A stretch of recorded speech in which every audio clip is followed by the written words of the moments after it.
সবাই যখন জালেম হয়ে গেলাম, রব ছাড়া তো আমাদের কোনো উপায় নাই, রব ছাড়া তো আমাদের কোনো উপায় নাই। যতই পাপ করি রব ছাড়া তো উপায় নাই, যতই অন্যায় করি রব ছাড়া তো কোনো উপায় নাই। কারণ রবের দরবারেই তো যেতে হবে। কুল্লু নাফসিন যায়িকাতুল মউতের মাধ্যমে রবের দরবারেই তো যেতে হবে, হাসরেই তো যেতে হবে। বান্দার যখন বুঝ খুলে গেল, বান্দা বলে যে আমি তো জালেম, আমার বাবা মা আমাকে ঠাঁই দিল না, আমার স্বামী আমাকে ঠাঁই দিল না, আমার স্ত্রী আমাকে রাখলো না, আমার সন্তান আমাকে দেখলো না, আমার ভাই আমার দিকে তাকালো না। এবার আমি বান্দাটা রবের দরবারেও তো জালেম হলাম। ইয়া রব, তোমার পক্ষ থেকে ফরমান কি? রব ডাক দিয়ে বলে, কুল ইয়া ইবাদিয়াল্লাযিনা আসরাফু আলা আনফুসিহিম লা তাকনাতু মির রাহমাতিল্লাহ, লা তাকনাতু মির রাহমাতিল্লাহ। সুবহানাল্লাহ, সুবহানাল্লাহ, সুবহানাল্লাহ।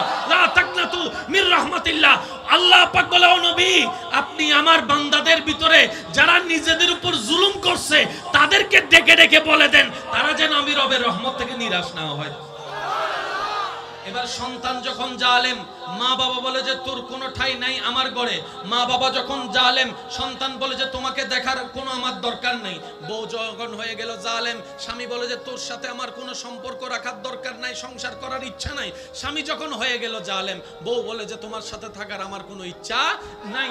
এইভাবে শিক্ষক যখন জালেম, ছাত্ররা বলে স্কুল বয়কট করলাম। ছাত্র যখন জালেম, শিক্ষক বলে যে তোকে আমি আর পড়াতে পারবো না।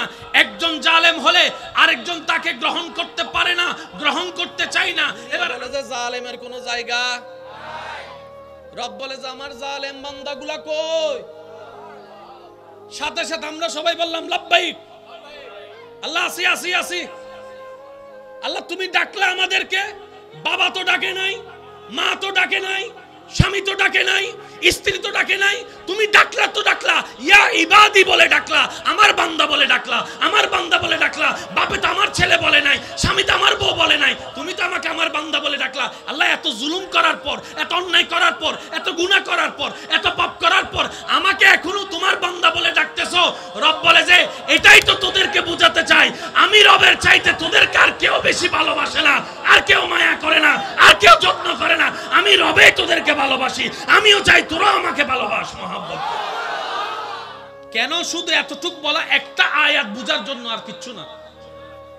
এবার বলেন আমরা সবাই জালেম, বলেন আমরা সবাই, আমরা সবাই জালেম মানে পাপী, জালেম মানে অপরাধী, জালেম মানে আসামি, জালেম মানে সাজাপ্রাপ্ত, জালেম মানে কষ্টে থাকার যোগ্য।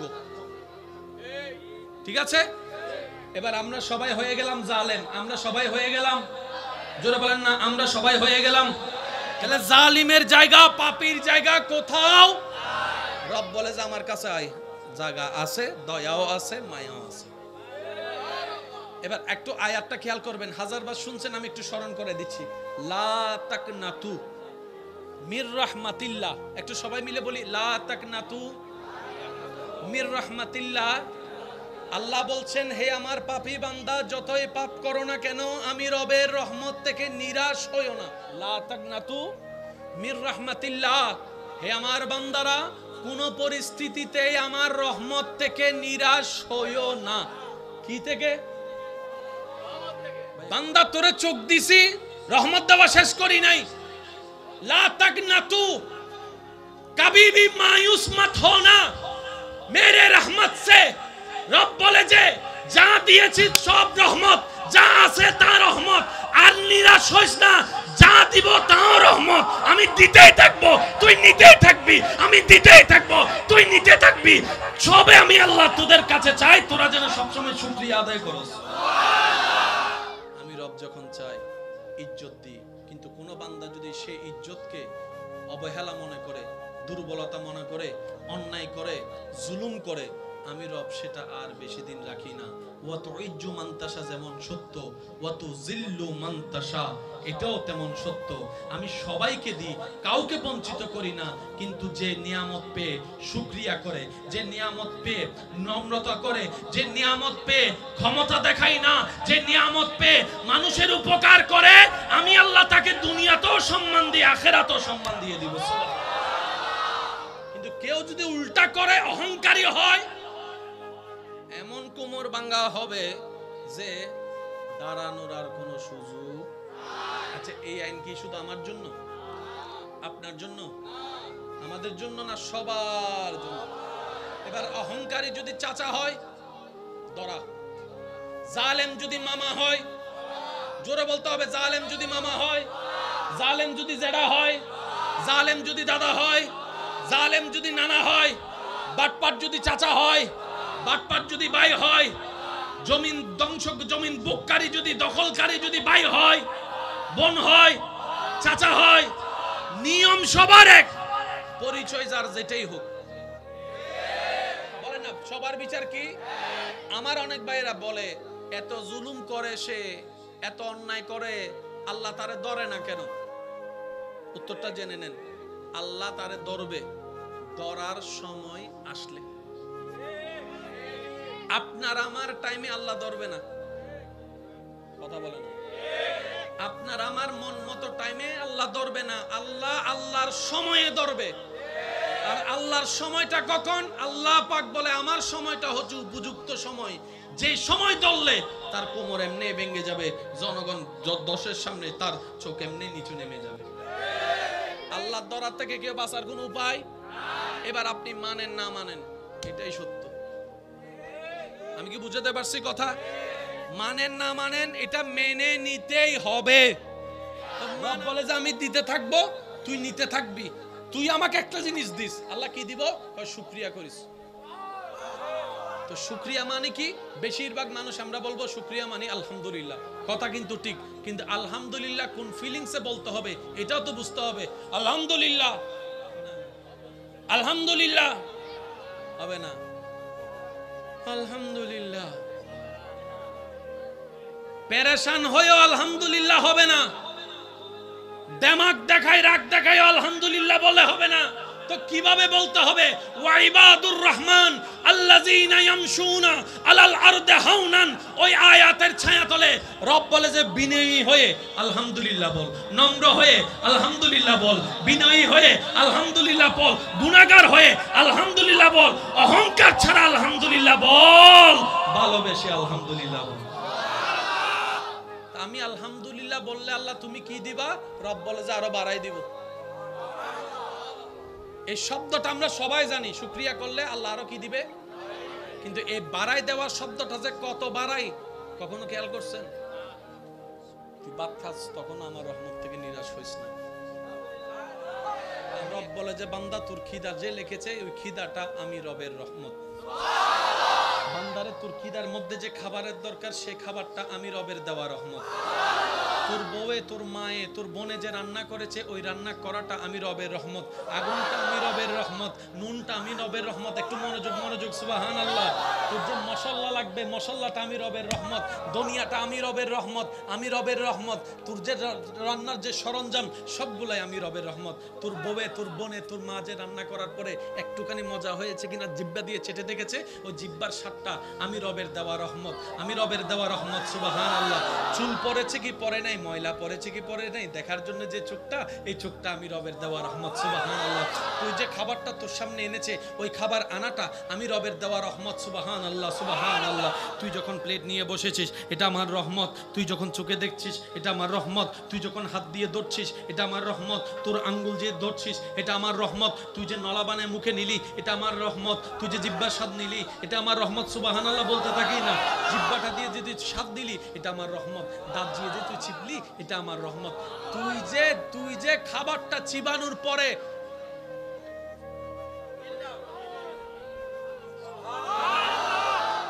তুই বান্দা যতক্ষণ খুশি হবি না আমি দিতেই থাকবো।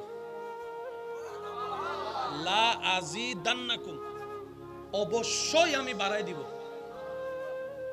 আশা করি শব্দটা একটু খেয়াল করবেন। বান্দা যদি তুমি শুকরিয়া করো, লা আজিদান্নাকুম, অবশ্যই আমি বাড়াই দিব। অবশ্যই শব্দটা যদি রব ব্যবহার করে তাহলে অবস্থাটা কি চিন্তা করে দেখেন। অবশ্যই শব্দটা ব্যবহার করছেন কে? লা আজিদা, আজিদা, আজিদা, আমি বাড়াই দিব। বান্দা তুই যতক্ষণ খুশি না হস, আল্লাহ কি করলে দিবা? রব বলে যে শুকরিয়া করলে। আল্লাহ কি বিষয়ে শুকরিয়া করব? রব বলে যে আমার রহমতের বিষয়ে। এবার আপনার রবের রহমত আপনি যেটাগুলাকে চিনেন সবগুলা নিয়ে শুকরিয়া করতে থাকেন, আপনার অ্যাকাউন্টে বাড়বে নিশ্চিত। আমাদের বাড়ে না কেন জানেন? আমরা শুকরিয়া যতটুকু করি না তার চাইতে নাক ছিটকাই বেশি। পাওয়া জিনিস নিয়ে শুকরিয়া নেই, না পাওয়া নিয়ে আফসোসের শেষ নাই। পকেটে যতক্ষণ টাকা থাকে ইন হনো টিয়াইল না ইন্দি কেনে চললুম, আর সেই মানি ব্যাগটা যখন হারায় যায় পাগলের মতো ঘুরে মজা মনে হয় যেন কোটি টাকা সেই মানি ব্যাগের মধ্যে আছে, পাগলের মতো খুঁজতে থাকে। একটু আগে যে মানি ব্যাগে বলছিল এটা কোনো টাকা হলো? মনে রাখবেন ভাই, আমরা এমন নাফরমানে চলে গেছি, পাইলে আর একটু হলে ভালো হইতো আর কি, আর যদি না পাই নাক ছিটকায় বসে থাকি।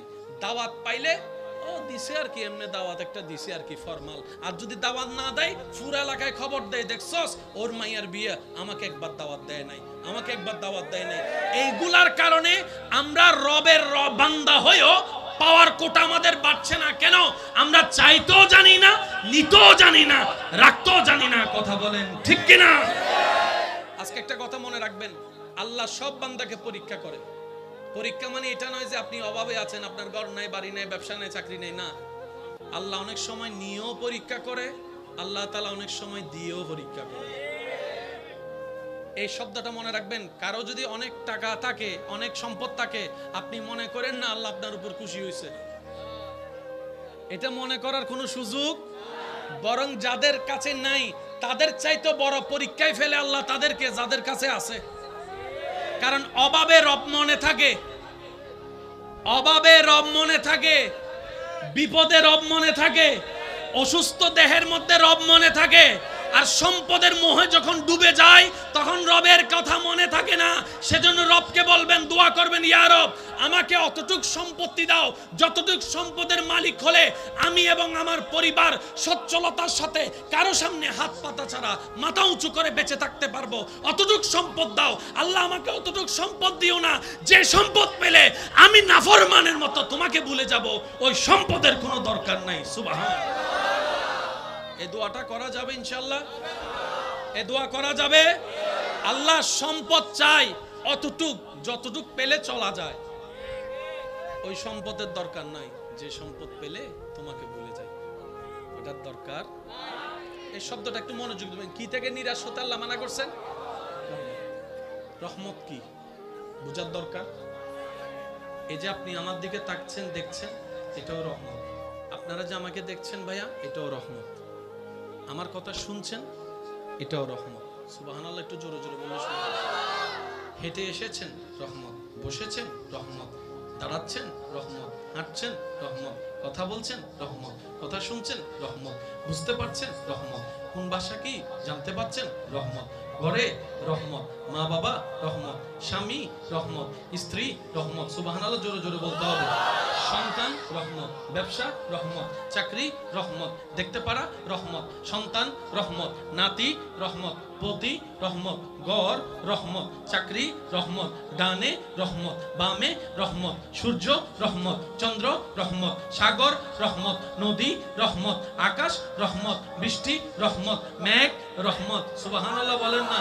মেঘ রহমত, পাহাড় রহমত, জঙ্গল রহমত, গাছ রহমত, মাটি রহমত, পানি রহমত, ক্ষুধা রহমত, হজম হওয়া রহমত, খাবার রহমত, ধান রহমত, সবজি রহমত, মাছ রহমত, গোস্ত রহমত। আপনার জীবন কেন্দ্রিক যা আছে সবই রবের দেওয়া রহমত। আর আল্লাহ বলছেন আমার রহমত থেকে নিরাশ হইস না। তার মানে কি? অনেক দিছি, আমরাই নিজেরাই পছন্দ করে কাউকে আগাই দিই, 3 মাস পরে আমরাই তার বিপক্ষে আবার লাগি। যুদ্ধ করে সমাজের সাথে বিদ্বেষ করে একজনকে বউ বানাই, ঘরে আনাই, 6 মাস পরে আবার আমি নিজেই বলি আমার ডিভোর্স লাগবে। সূরা ইউনূস বলি তো সবাই, সূরা আয়াত নম্বর 44, আয়াত নম্বর 44, আয়াত নম্বর 44। সূরার নাম সূরা ইউনূস, সূরা নাম্বার হচ্ছে সূরা 10 নম্বর সূরার সূরা ইউনূসের 44 নম্বর আয়াতের আল্লাহ তাআলার ফরমান, আমি জুলুম করি না, বান্দা নিজেই নিজে জুলুম করে। আল্লাহ তুমি কি করো? রব বলে যে আমি উল্টারও মাফ করে দিই। যে সুবহানাল্লাহ বলে না? আল্লাহ তুমি কি করো? রব বলে যে আমি উল্টারও অ্যাভয়েড করি, যে আমি দেখেও বিচার না করে দয়া করতে থাকি, আমি দেখেও রিজিক বন্ধ না করে খাবার দিতে থাকি, আমি দেখেও দোষগুলাকে গোপন করে আমার বান্দাকে ইজ্জতের ব্যবস্থা করে দিই। সুবহানাল্লাহ। কারণ আমি রব্বুল আলামিন যদি ধরা শুরু করি, আমি রব যদি ধরা শুরু করি, ফেরাউনের মতো বাদশা পর্যন্ত রেহাই পাই নাই, নমরুদের মতো জালিম পর্যন্ত রেহাই পাই নাই। আমি সাময়িক একটা সময় দিয়ে আমার বান্দাদেরকে বুঝে বুঝে ফিরে আসার জন্য এই পৃথিবীতে কোন জালিম টিকতে পারে নাই, ভবিষ্যতেও টিকতে পারে না। কথা বলেন ঠিক কিনা? এই মাটির উপরে মনে রাখবেন ভাইয়েরা, এই মাটির উপরে আকাশের নিচে যত প্রভাবশালী বাদশা, ফেরাউনের মতো বাদশা, ফেরাউনের মতো বাদশা, নমরুদের মতো বাদশা, অথচ এই নমরুদরে আল্লাহ ল্যাংড়া মশা দিয়া নমরুদরে আল্লাহ ধ্বংস করছে। রব বলে যে কে যাবি? ফেরেশতা বলে যে আল্লাহ আমরা প্রস্তুত। মশাই ডাক দিয়ে বলে আল্লাহ সব কাজ তাদেরকে দিবা, আমাদেরকে বানাইছো কেন? আমাদেরকে একটা দায়িত্ব দাও না, তোমার পক্ষে যেন কিছু কাজ করে নিজেও গোলাম হতে পারি। রব বলে যে মশা পারবি? আল্লাহ তুমি দয়া করলে। আওয়াজটা আরেক বড় লাগবে ভাইয়া। ইয়া রব তুমি যদি দয়া করো তাইলে পারবো, আর তুমি দয়া না করলে জিবরাইলও পারবে না। রব বলে যাচ্ছে যা, দায়িত্ব তোদেরকে দিলাম। এবার রবের সৃষ্টির মধ্যে ছোট মশা জাতির দায়িত্ব দিছে। এবার মশার লিডারে বলে এই মশার বাহিনী মিটিং এ আসো সবাই। সবাই আসছে, লেঙ্গাই একটা লেঙ্গাইছে। মশা বাহিনী প্রস্তুত। ল্যাংড়াইয়া বলে রব যেহেতু হুকুম করছে, আমি ল্যাংড়ার আর কোনো ভয় নেই, আমারে দেন, আমি যাই। মিস্টার ল্যাংড়া রাজমহলে ঢুকছে, সুন্দর করে নাকের সামনে গেছে, সেও টাইম মোতাবেক। ল্যাংড়াইয়া বলে আমার আর কষ্ট করে ঢুকা লাগে নাই, তুই তো আমারে ঢুকাই দিছস। এবার ভিতরে যাইয়া ওই একটা বাঙ্গা যেটা আছে ওইটা দিয়ে সুন্দর করে হালকা হালকা গুতাই, হালকা হালকা। ইতে কয় আমার এখানে বাড়ি মারলে ভাল লাগে, শেষ পর্যন্ত কয় জোতা মারলে ভাল লাগে। শেষ পর্যন্ত যাদেরকে সে জুলুম করছে ওই সমস্ত মানুষ এসে তার মাথায় জোতা বাড়ি শুরু করছে। আল্লাহ কয় দেখ, আল্লাহ বলে বিশ্ব দেখ, গোলামে এখন মুনিবের মাথায় জোতা মারে, দেখ। তো মানা দুই প্রকার, একটা হচ্ছে বাধ্য হয়ে মানা। রব বলে যে আমি সেটা পছন্দ করি না, তো ইয়া রব তুমি কেমন মানা চাও? রব্বে বলে যে রব্বুল আলামিন বলে আমি চাই আমার বান্দা কোন প্রকার ঠেকা ভয় ছাড়া আমি রবের মহব্বতে আমার আদেশকে মেনে নেবে। এটাকে বলা হয় মুসলমান। তাসলিম, আসলাম না, তাসলিম মুসলমান। তাহলে আল্লাহর গজব থেকে বাঁচতে গেলে আমাদেরকে কিছু নিয়ম মানতে, তার মধ্যে একটা নিয়ম হচ্ছে জালেম হওয়া যাবে না। জালেম হওয়া। এবার জালেম কখন হয়? জুলুম কাকে বলে শুনেন। এটা কি থাকবে কোথায়? এই টুপিটা, মাথার টুপিটাকে কেউ যদি হাঁটুতে রাখে এটা জুলুম। টুপিটা মাথার, এটা হচ্ছে ন্যায়। এটা কি ন্যায়।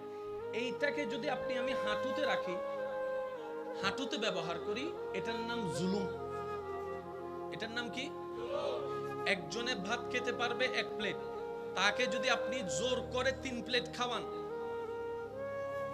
ভালোবাসা না জুলুম? এই তো বুঝতেছেন, একটু জোরে জোরে বলেন। একজনে 2 বস্তা সিমেন্ট আলগাতে পারে, তাকে আপনি 5 বস্তা চাপাই দিলেন। আরো জোরে বলেন। একজনে 10 ইঞ্চি জায়গা পায়, আপনি তাকে 2 ইঞ্চি দিলেন। জোরে জোরে জোরে জোরে। একজনে লোড নিতে পারে 5টা শব্দের কথা, আপনি তাকে 1000 শব্দের বকা দিয়ে দিলেন। জোরে বলেন না রে ভাই। একটা ছাত্র 2টা ব্যাটের বাড়ি শোয়ার ক্ষমতা আছে বয়স সাপেক্ষে, আপনি তাকে মেরে মেরে পুরো ব্যাটটাই ভেঙে ফেললেন। জুলুম বুঝা গেছে? মাত্রার অতিরিক্ত যেটা অসহনীয়, এটাকে কি বলা হয়? সবাই মিলে বলেন, এটাকে কি বলা হয়? তাহলে আল্লাহর গজব থেকে বাঁচতে, আল্লাহর রহমত পেতে আপনাকে আমাকে জালেম হওয়া থেকে বাঁচতে হবে। জালেম হওয়া থেকে, জোরে বলেন, জালেম হওয়া থেকে। এবার আপনি যদি স্বামী হয়ে স্ত্রীর উপর জুলুম করেন তাও আপনি জালেম। আপনি যদি বউ হয়ে স্বামীর উপর জুলুম করেন তাও আপনি জালেম। আপনি যদি মা বাবা হয়ে সন্তানের উপর জুলুম করেন তাও আপনি জালেম। কেন? সবাই রবের বান্দা। আর রব সবার জন্য এক। রব সবাইকে স্বামী স্ত্রী চোখে দেখে না, রব সবাইকে বান্দা হিসেবে দেখে। বান্দা, এটা রিকশাওয়ালা হোক, সিএনজি ওয়ালা হোক, যে ওয়ালা হোক। আর মজলুমের দোয়া সর্বদা কবুল। মজলুমের দোয়া কবুল। বলেন মজলুমের দোয়া। এবার জামাই যদি জুলুম করে, জামাই হলো জালেম, বউ হলো মজলুম। এবার এই দুইজনের ভিতরে, দুইজনের মধ্যে আল্লাহ কার পক্ষে? জালেমের পক্ষে না মজলুমের পক্ষে? বউয়ের পক্ষে আল্লাহ, কারণ বউ মজলুম। এতটুকু ক্লিয়ার? আর নবী বলে মজলুমের দোয়া আল্লাহর দরবারে কবুল। মজলুমের কোটাটা এমন একটা কোটা, যে কোটায় ভিতরে কেউ দোয়া করলে রব বলে যে কবুল। এখানে আর কোনো দরখাস্ত, আর কোনো কিছু প্রশ্ন করার দরকার নাই। এবার সেই হিসাবে আমরা সবাই কিন্তু জালেম, আশা করি বুঝতেছেন। এই হিসাবে আমরা সবাই কিভাবে? মা বাবা টাকা দিছে পড়ার জন্য, সে টাকাটা আপনি আমি ওই মা বাবার গামের উপার্জনকৃত টাকা কোচিং এর নাম দিয়ে নিয়ে পার্কে যাওয়া হয়েছে, সেখানেও সন্তান জালেম। কথা বলেন। গাইডের নাম দিয়ে টাকা নিয়ে ঘুরতে যাওয়া হয়েছে। শুধু যে একদিকে জালেম না, জালেম আমরা অনেক দিকে জালেম। সেজন্য বলেছি আমরা সবাই কিন্তু মূলত জালেম। বান্দার শুধু একটাই কাজ, রবকে খুশি করে কবরে যাওয়া। আর কোনো কাজ, বলে না, আর কোনো কাজ। কোন বান্দার জীবনে দেওয়া একটা সিজদা যদি রবের দরবারে কবুল হয়ে যায়, এটাই তার জীবনের জন্য কাফি হয়ে যাবে। এই যে আমার মা বোন রান্না করতেছে, বলেন না, আমার মা বোন রান্না করে না, পরিবারের সবাই খায় না, এটাও সওয়াব। সুবহানাল্লাহ। এটাও কি? কেন? আল্লাহর বান্দাদেরকে রান্না করে খাওয়াচ্ছে। স্বামী হোক, বাপ হোক, ভাই হোক, সন্তান হোক, এটা দেখার বিষয় না। বান্দাগুলা কার? এই যে রান্না করে খাওয়াচ্ছে, এটা ওনার জন্য সওয়াব। কোন মা বোনের এ রান্না করাও যদি রবের কাছে পছন্দ হয়ে যায়, এটার বেনিফিটও আল্লাহ ওনাদেরকে দান করবে। রাস্তা দিয়ে যাচ্ছেন, কেউ রাস্তা চিনে না, পথ ভুলে গিয়েছে, আপনি সঠিক রাস্তাটা দেখাই দিয়েছেন, এটাও আপনার হাসরে নাজাতের কারণ হয়ে যেতে পারে। কেউ তৃষ্ণার্ত, বুক ফেটে যাচ্ছে, ঘর থেকে একটু ঠান্ডা পানি এনে দিলেন কিংবা পানি এনে দিলেন, এটাও যদি রবের কাছে পছন্দ হয়ে যায়, আপনার পুলসিরাতের রাস্তা সহজ হয়ে যাবে। এক কথাই মনে রাখবেন, বান্দার কাজ আল্লাহকে খুশি করা। আওয়াজ দিয়ে বলেন, বান্দার কাজ আল্লাহকে কি করা? বান্দার কাজ আল্লাহকে কি করা? বান্দার কাজ আল্লাহকে কি করা? তো খুশি করার জন্য কিছু কাজ, নিয়ম জানার দরকার আছে না নাই? ওই নিয়মগুলা বান্দাকে শিখাই দেওয়ার জন্য প্র্যাকটিক্যাল, থিওরিক্যাল, আল্লাহ যাকে আল্লাহর পক্ষ থেকে পাঠিয়েছেন ধরাতে, তিনিই নবী রাহমাতুল লিল আলামিন। নবী কি করেছেন? বান্দাদেরকে শিখাই দিছে, এটা করো, এটা কইরো না, এভাবে করো, এভাবে কইরো না, এখানে যাও, ওখানে যাইও না, এভাবে বলো, এভাবে বইলো না, মা বাবার সামনে এভাবে থাকো, স্ত্রীর সামনে এভাবে থাকো, স্বামীর সামনে এভাবে থাকো, বন্ধুর সাথে এভাবে চলো, ব্যবসা এভাবে করো, চাকরি এভাবে করো, লেনদেন এভাবে করো। ইয়া রাসূলুল্লাহ, এগুলো কেন শিখাচ্ছেন? নবী বলে যে এগুলো আমি সেগুলাই শিখাচ্ছি যেগুলা রব পছন্দ করবে। ওই নিয়মটা যদি তুমি চলতে পারো। অপরাধীর সাজা চাইতে যদি আন্দোলন করতে হয়, এটা বড় দুঃখের বিষয়। বুঝবেন কথা? এটা বড় কিসের বিষয়? মনে করেন একজন তার মা বাবাকে মারছে, সমাজ এটার বিচার করতেছে না। এই বিচারটা করার জন্য যদি আমরা সমাজের সবাই নিয়ে আন্দোলন করি, এটার চাইতে বড় দুঃখের বিষয় হতে পারে না। আন্দোলন করতে হবে কোথায়? একজন নিরপরাধকে সাজা দেওয়া হচ্ছে, আমরা আন্দোলন করব, এখানে আন্দোলন মানা যায়। অপরাধীর সাজা চাইতে আন্দোলন মানায় না। আর যদি আন্দোলন করতে হয়, এটার চাইতে বড় লজ্জা আর কিছু হতে পারে? মনে রাখবেন, অপরাধীর পরিচয় শুধু একটাই, অপরাধী। অপরাধীর কোনো ভিন্ন পরিচয় নেই। আলেমও যদি অপরাধ করে, তখন ওনার পরিচয় কি? অপরাধী। বলেন না, তখন ওনার পরিচয় কি? যদি ছাত্র অপরাধ করে, অপরাধী। যদি শিক্ষক অপরাধ করে, জোরে বলতে হবে। মা বাবা যদি অপরাধ করে, পুলিশ যদি অপরাধ করে, আর্মি যদি অপরাধ করে, ডাক্তার যদি অপরাধ করে, রোগী যদি অপরাধ করে, জনগণ যদি অপরাধ করে, অপরাধীর ভিন্ন কোনো পরিচয় নাই। অপরাধীর পরিচয় একটাই, অপরাধী অপরাধী অপরাধী। আর অপরাধী যেই হোক সে সাজা পাওয়ার হকদার, তাকে সাজা দিতেই হবে। যদি সাজা না দেয় তাহলে কি হবে? পৃথিবীতে আইন রাখার দরকার নেই। যদি অপরাধী সাজা না পায় আইন রাখার দরকার, যদি অপরাধী সাজা না পায় পুলিশ রাখার দরকার, যদি অপরাধী সাজা না পায় আদালত রাখার দরকার। যদি অপরাধী সাজা না পায় তাহলে সমাজ, এটাকে আপনি এক সময় গিয়ে বলতে পারবেন না, হ্যাঁ সমাজটা নষ্ট হয়ে গিয়েছে, আমরা কিছুই করতে পারলাম না। এই কথা বলার আর কোনো অধিকার। এই কথাটা মাথায় রাখবেন। আমার কথায় আবার রাজনীতিক গ্রান খুঁজতে যাইয়েন না, কারণ সমাজটা আমাদের, পরিবারটা আমাদের, দেশটা আমাদের, পৃথিবীটা আমাদের। হয়তো ওই যে প্রথম কথায় ফিরে যাচ্ছি, আপনার কারণে হয়তো আমি দোষী, না হয় আমার কারণে আপনি দোষী হয়ে যাচ্ছেন। কথা বলেন ঠিক কিনা? সেজন্য এই সমস্ত বিষয়ের মধ্যে এখানে পক্ষপাতিত্ব করার দরকার নেই। অপরাধী বা অপরাধী, যেমন সন্তান যদি অপরাধ করে, মা বাবা যদি লাই দেয়, এই সন্তান বেয়াদব হবেই হবে নিশ্চিত। রহমত পাওয়ার জন্য আমাদেরকে আদবদার হতে হবে, রহমত পাওয়ার জন্য আমাদেরকে ন্যায়ের সাথে থাকতে হবে, রহমত পাওয়ার জন্য আমাদেরকে একটু ভদ্র হতে হবে, রহমত পাওয়ার জন্য সুন্দর মন নিয়ে রবের দরবারে শুকরিয়ার সিজদা আদায় করতে হবে, নবীকে মন থেকে ভালোবাসতে হবে, আহলে বায়ত সাহাবায়ে কেরামের প্রতি তাজিম রাখতে হবে, ওলি আল্লাহর আদর্শে চলতে হবে, রহমত তারপরে আসতে থাকবে। কথা বলেন ঠিক কিনা? পৃথিবীতে যত ভাষা আছে সবচেয়ে চমৎকার ভাষা হচ্ছে কোরআনের ভাষা। সুবহানাল্লাহ বলেন। আপনি আমি 1 লাখ মানুষ 1 লাখ বছর কথা বলে যত জ্ঞান বুঝাতে পারবো, কোরআন একটা শব্দ দিয়ে সেটা বুঝাই ফেলে। একটা জিনিস দেখেন, কোরআন কয় পারা? জোরে বলেন, কোরআন কয় পারা? কয় সূরা? 100। অথচ এই কোরআনে অতীত, বর্তমান, ভবিষ্যৎ সব আছে না নাই? সব রকমের জ্ঞান আছে না নাই? Science, arts, commerce, physics, chemistry, biology, mathematics সব ধরনের জ্ঞান কোরআনে আছে। তো কোরআন 30 পারা না হয়ে কোরআন তো এত বড় হওয়ার কথা ছিল। রব বলে যে তোরা লেখলে এত বড় হইতো। বাণীটা তো আমার, বাণীটা তো আমার। সুবহানাল্লাহ বলেন না? ও বান্দা, তোরা শুধু আলহামদুলিল্লাহ নিয়ে গবেষণা কর, তোদের জীবন অর্ধেক পার হয়ে যাবে। লিল্লাহি রাব্বিল আলামিন নিয়ে গবেষণা করলে তোর দাদা না 14 গোষ্ঠীর জীবন শেষ হয়ে যাবে, আলামিনের ব্যাখ্যা করা শেষ হবে না। অনলি ওয়ান ওয়ার্ড, আলামিন। একটা শব্দ নিয়ে যদি সবাই গবেষণা করে, কালাদারি সাদা হয়ে যাবে, দাঁত সব ফইরা যাবে, বুড়োইও কবরে চলে যাব। তারপরে শেষ দিন বলবো আলামিনের পরিপূর্ণ ব্যাখ্যা করা আমাদের কারো পক্ষে সম্ভব হয় নাই, হয় নাই, হয় নাই। এটাই কোরআনুল কারীম, এটাই আল্লাহর কালাম। চিৎকার দিয়ে বলেন না সুবহানাল্লাহ। আল্লাহর কোরআনের চমৎকার মজা যদি বুঝতে পারা যায়। আল্লাহ বলে যে রহমত দিয়েওছি, দিব। এবার দেখেন রহমতটা কি। ধরছেন খাবার, রহমত। জাল মিষ্টি তিতা বুঝছেন, রহমত। দাঁত দিয়ে চাবাচ্ছেন, রহমত।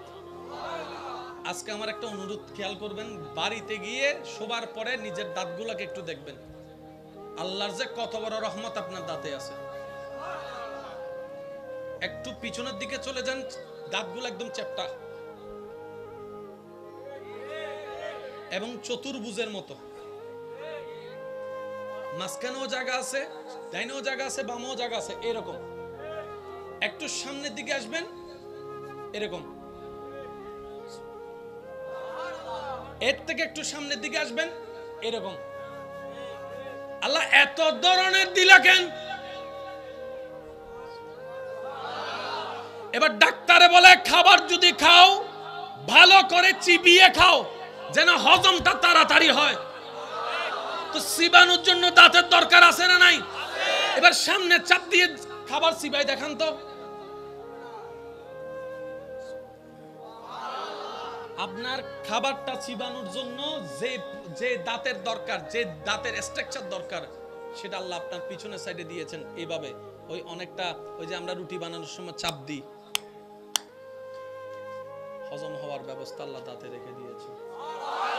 আচ্ছা, কোন একটা কিছু ছিরানোর জন্য, ওই গোস্ত যদি ছিরার জন্য একটা ওই মঞ্জে ফেরাগের মতো কিছু একটা লাগবে না? সামনের দাঁত দিয়ে গোস্ত ছিরেন, আর এই যেটা কর্নারের দাঁত আছে এটা দিয়ে গোস্ত ছিরেন, পার্থক্য অনেক বেশি।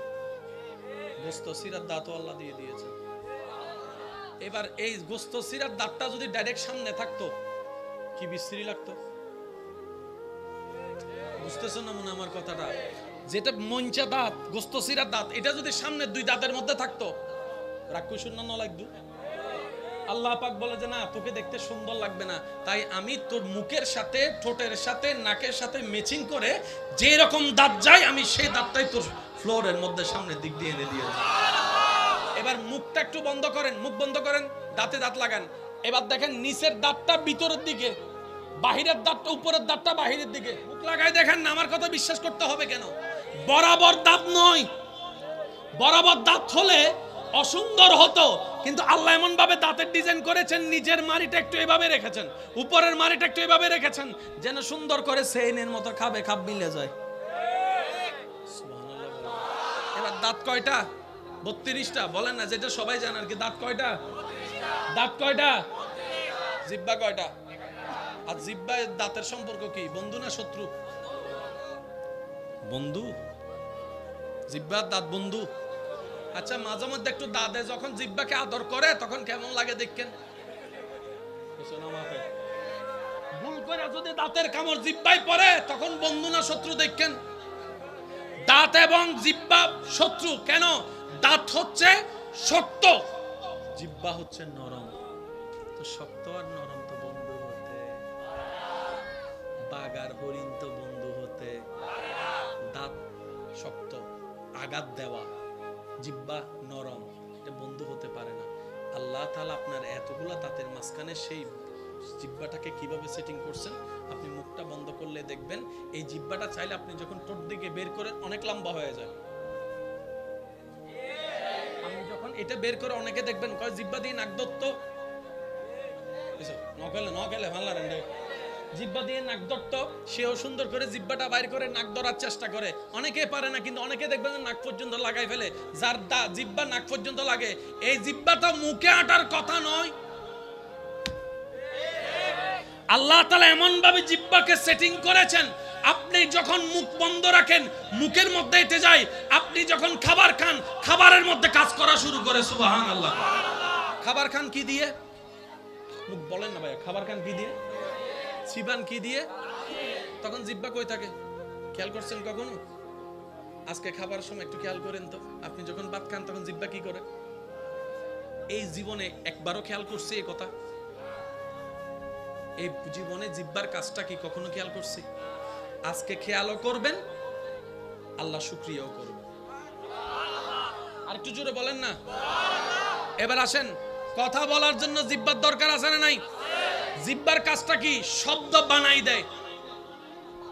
আলিফ, বা, ক, আমার, তোমার, এটা জিহ্বার কাজ।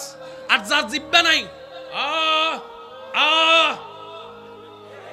আর জিহ্বা আছে দাঁত নাই, অবাদে কান অভাবু। কথা বলে না রে ভাই। জিহ্বা আছে দাঁত নাই, বাবা বাবা। আর দাঁত আছে জিহ্বা নাই, ও আ করবে, কিন্তু আপনি ভাষাও বলতে পারছেন, খাবারও খেতে পারছেন। আপনি জানেন কথা বলার জন্য জিহ্বারও দরকার, দাঁতেরও দরকার, ঠোঁটেরও দরকার, বাতাসেরও দরকার। খাবার সময় যে কথা বলেন এটা কেমনে বলেন ভাইবা দেখবেন আল্লাহর কুদরত কাকে বলে। ভাবতে ভাবতে অবাক হয়ে যাবেন। আল্লাহ বলে যে লা তাকনাতু মির রাহমাতিল্লাহ। এই জায়গায় আমি একটা কথা বলতে চাই, একটু মনোযোগ দিয়ে শুনবেন।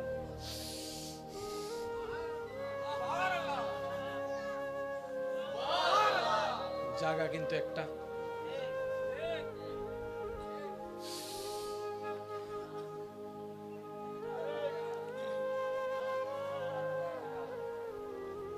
পানি আর নিঃশ্বাস তো শত্রু, খাবার আর নিঃশ্বাস তো শত্রু। এক জায়গা দিয়ে আপনি পানি খাচ্ছেন, নিঃশ্বাসও নিচ্ছেন, কি রে এটা কিভাবে সম্ভব? এটা কিভাবে সম্ভব? ডাক্তারের কাছে যাই জিজ্ঞেস করলেন, ডাক্তার খাদ্য নালী আর নিঃশ্বাস নালী কি এক? ডাক্তাররা বলে যে না না, এটাই তো বড় আল্লাহর কুদরত। কিভাবে? কণ্ঠনালীর পরে গিয়ে আল্লাহ দুইটা নালীর ব্যবস্থা করেছেন, একটা ডাইরেক্ট ফুসফুস হয়ে আপনার নিঃশ্বাসের সম্পর্ক, নিঃশ্বাসের সম্পর্ক সুবহানাল্লাহ, আর একটা নালী পাকস্থলী হয়ে আপনার ক্ষুধার খাবারের সম্পর্ক। আপনি যখন পানি খান সেটা অটোমেটিক, কোনো প্রকার সেখানে ডাইমেনশনের কম্পিউটারের ব্যবস্থা নাই। পানি যখন খান সেটা খাদ্যনালী দিয়ে চলে যায়, খাবার যখন খান খাদ্যনালী দিয়ে চলে যান। আবার যখন খাবারের মাঝখানে আপনি নিঃশ্বাস নেন তখন নিঃশ্বাস নালী চালু হয়ে যায়। কোন একটা খাবারের যদি একটা বিন্দু খাবার যদি আপনার নিঃশ্বাস নালীতে পড়ে, নিঃশ্বাস বন্ধ হয়ে যাবে, নিঃশ্বাস আটকায় যাবে। আপনি আমি খেয়ালও করি না, প্রতি সেকেন্ডে আল্লাহ তাআলা আমাদের খাদ্যনালীরও খেয়াল রাখে, নিঃশ্বাস নালীরও খেয়াল রাখে। সেজন্য আপনি পানি খাওয়ার সময় নিঃশ্বাস নিতে পারবেন না। দেখেন, আপনি খাবার সময় যত বড় কিছু হন না কেন আপনি অক্সিজেন নিতে পারবেন না। এবার সিস্টেম কিটি, যখন বান্দা খায় তখন আল্লাহ নিঃশ্বাস নালীর উপরে একটা ঢাকনা বসায় দেয়। বান্দা যখন নিঃশ্বাস নেয় তখন আল্লাহ খাদ্য নালীতে একটা নিঃশ্বাস নালী, খাদ্য নালী বলেন, নিঃশ্বাস নালী। পানি খাওয়ার সময় আপনি আমি নিঃশ্বাস নিতে পারবো, আর নিঃশ্বাস নেওয়ার সময় পানি খাওয়া যাবে। কারো যদি একটা বাত নিঃশ্বাস নালীতে পড়ে, নাইমু যেটাকে আমরা বলি যে সিডাঙের ভাষায় নাইমুটি, তখন বাত কোন দিক দিয়ে বাইরে হয়? এই পয়েন্টটা একটু বুঝতে হবে, কারণ আমরা আছি আল্লাহর রহমত নিয়ে। কোন শব্দ নিয়ে আছি আমরা? এই একটা শব্দ যদি বুঝতে পারি আমাদের দুনিয়াও সুন্দর হয়ে যাবে, আখিরাতও সুন্দর হয়ে যাবে। সুবহানাল্লাহ। নাইম উঠলে খাবার কোন দিক দিয়ে বের হয়? আচ্ছা, মাঝে মধ্যে নাকে ড্রপ দিলে মুখে, তার মানে মুখের সাথে নাকের একটা সম্পর্ক। কিন্তু এখনো পর্যন্ত আপনি খাওয়ার সময় যদি সব খাবার যদি নাক দিয়ে বাইরে হতো, অবস্থা কি হতো বলেন না? 12টা বাজতো না? আপনি যখন খাবার খান তখনও আল্লাহ তাআলা এইটা মেনটেন করে আপনাকে রহমত করে। জাল বেশি খাইলে মুখের মধ্যে একটা দেখবেন লালা আসে, খেয়াল করছে কিনা আমার ভাইরা আমি জানি না। বেশি জাল খেলে দেখবেন মুখের মধ্যে লালা আসে। তখন বেশি জাল খেলে আমরা কি করি? তাড়াতাড়ি চিনি খুঁজি। কিন্তু আপনি যদি একটা মিনিট ওয়েট করে মুখটাকে যদি লালাটা বের করে দেন, আপনার ঝাল 80% শেষ হয়ে যাবে। আমি বুঝাতে চাচ্ছি, আমাদের আপ টু বটম, ডাইনে টু বামে, সর্ব জায়গায় রবের রহমত, সর্ব জায়গায় রবের রহমত। আর রব চাই লাইন শাকারতুম লাযিদান্নাকুম, বান্দারে তুই আমার রহমত নিতে থাক আর বিনয়ের সাথে শুকরিয়া করতে থাক, আমি আল্লাহ হাজার গুণ রহমত বাড়াই দিতেই থাকবো। কিছু বিষয় আছে মানতে না চাইলেও মেনে নিতে হয়। আপনার পছন্দ অপছন্দর কোনো এখানে কোটা ব্যবহার করা যাবে না। আপনার পছন্দ অপছন্দের জন্য কোনো আপনার থেকে অনুমতি বা জিজ্ঞাসা করা হবে না। যেমন আপনার মৃত্যুর টাইম আসবে, বয়স কত দেখা হবে না, ঘরে কে আছে দেখা হবে না, আপনি কি একমাত্র ইনকামকারী কিনা সেটা দেখা হবে না। ডাক আসছে মাত্রই যেতে হবে। বলেন না ভাই, কথা বলেন। ডাক আসছে মাত্রই, জোরে বলি, ডাক আসছে মাত্রই। এখানে পছন্দ অপছন্দ করার কোনো সুযোগ। গতকালকে পরশুদিন লাগাতার বৃষ্টি, পানি বন্যা হয়ে গিয়েছে, এমন রাস্তা জাম হয়েছে। পছন্দ হোক না হোক বৃষ্টি হবে, এটা রবের মর্জি। বলেন তো এটা কার মর্জি? আরো জোরে বলেন, এটা কার মর্জি? এখানে কোনো অপশন, পছন্দ অপছন্দ, চয়েস করার কোনো সিদ্ধান্ত। রব বলে যে এটা আমার সিদ্ধান্ত, তোর মন না চাইলেও মেনে নিতে হবে। সন্তান ছোট, বাপ মারা গেছে, কার কি করার? কারো কিছু করার। আন্দোলন করেও কোনো লাভ, মামলা করেও কোনো লাভ। আজকে একটা জিনিস মনে রাখবেন, যার বুঝ যত সুন্দর তার জীবন তত সুন্দর। সুবহানাল্লাহ। যার মন যত পরিষ্কার তার চিন্তা তত সুন্দর। যত ঝামেলা আপনি দেখেছেন দেখছেন আপনার চতুর্পাশে, সমস্ত ঝামেলার জন্য আমি দায়ী, আপনি দায়ী, আমরা দায়ী, সবাই দায়ী। যৌতুকের পক্ষে কে কে আছেন? আছে কেউ? এবার যৌতুক আমাদের সমাজের জন্য কি ন্যায় না বিষ? এই যৌতুক তো কেউ না কেউ শুরু করছিল, এই ডিজাইনটা। বলেন না রে ভাই? ওই ডিজাইন যেদিন শুরু হয়েছে সেদিন যদি গলা চিপে ধরা যেত, আজকে হাজার মেয়েদের বিবাহ বন্ধ হয়ে থাকতো না যৌতুকের কারণে। কথা বলেন ঠিক কি না? হাজার হাজার যুবতী আমার বোনেরা ফাঁসির কাস্টে যুক্ত না, নিজের আত্মহত্যা করতো না এই যৌতুকের কারণে। যতগুলা হত্যা হয়েছে এগুলার পিছনে আপনিও দায়ী, আমিও দায়ী, আমরাও দায়ী। পৃথিবী ধ্বংসের পিছনে আমরা দায়ী, দেশ ধ্বংসের পিছনে আমরা দায়ী, সমাজ ধ্বংসের পিছনে আমরা দায়ী, পরিবার নষ্ট হওয়ার পিছনে আমরা দায়ী, সন্তানের জীবন নষ্ট হওয়ার পিছনে আমরা দায়ী, পরিবেশ নষ্ট হওয়ার পিছনে আমরা দায়ী, খুন খারাপি বেড়ে যাওয়ার পিছনে আমরা দায়ী, চুরি ডাকাতি বেড়ে যাওয়ার পিছনে আমরা দায়ী, অন্যায় বেড়ে যাওয়ার পিছনে আমরা দায়ী। হয়তো কোনো জায়গায় আপনি দায়ী, না হয় কোনো জায়গায় আমি দায়ী। আমি হয় মানুষের দলে, আপনিও মানুষের দলে। এই পৃথিবী গরু ছাগলে ধ্বংস করে নাই, আমাদের মতো দুই পাওয়ালাই মানুষগুলাই ধ্বংস করেছি আমরা। এবার বলেন দোষ কার? জোরে বলেন, আগে এটা ক্লিয়ার হয়ে যাক। দোষ কার? দোষ কার?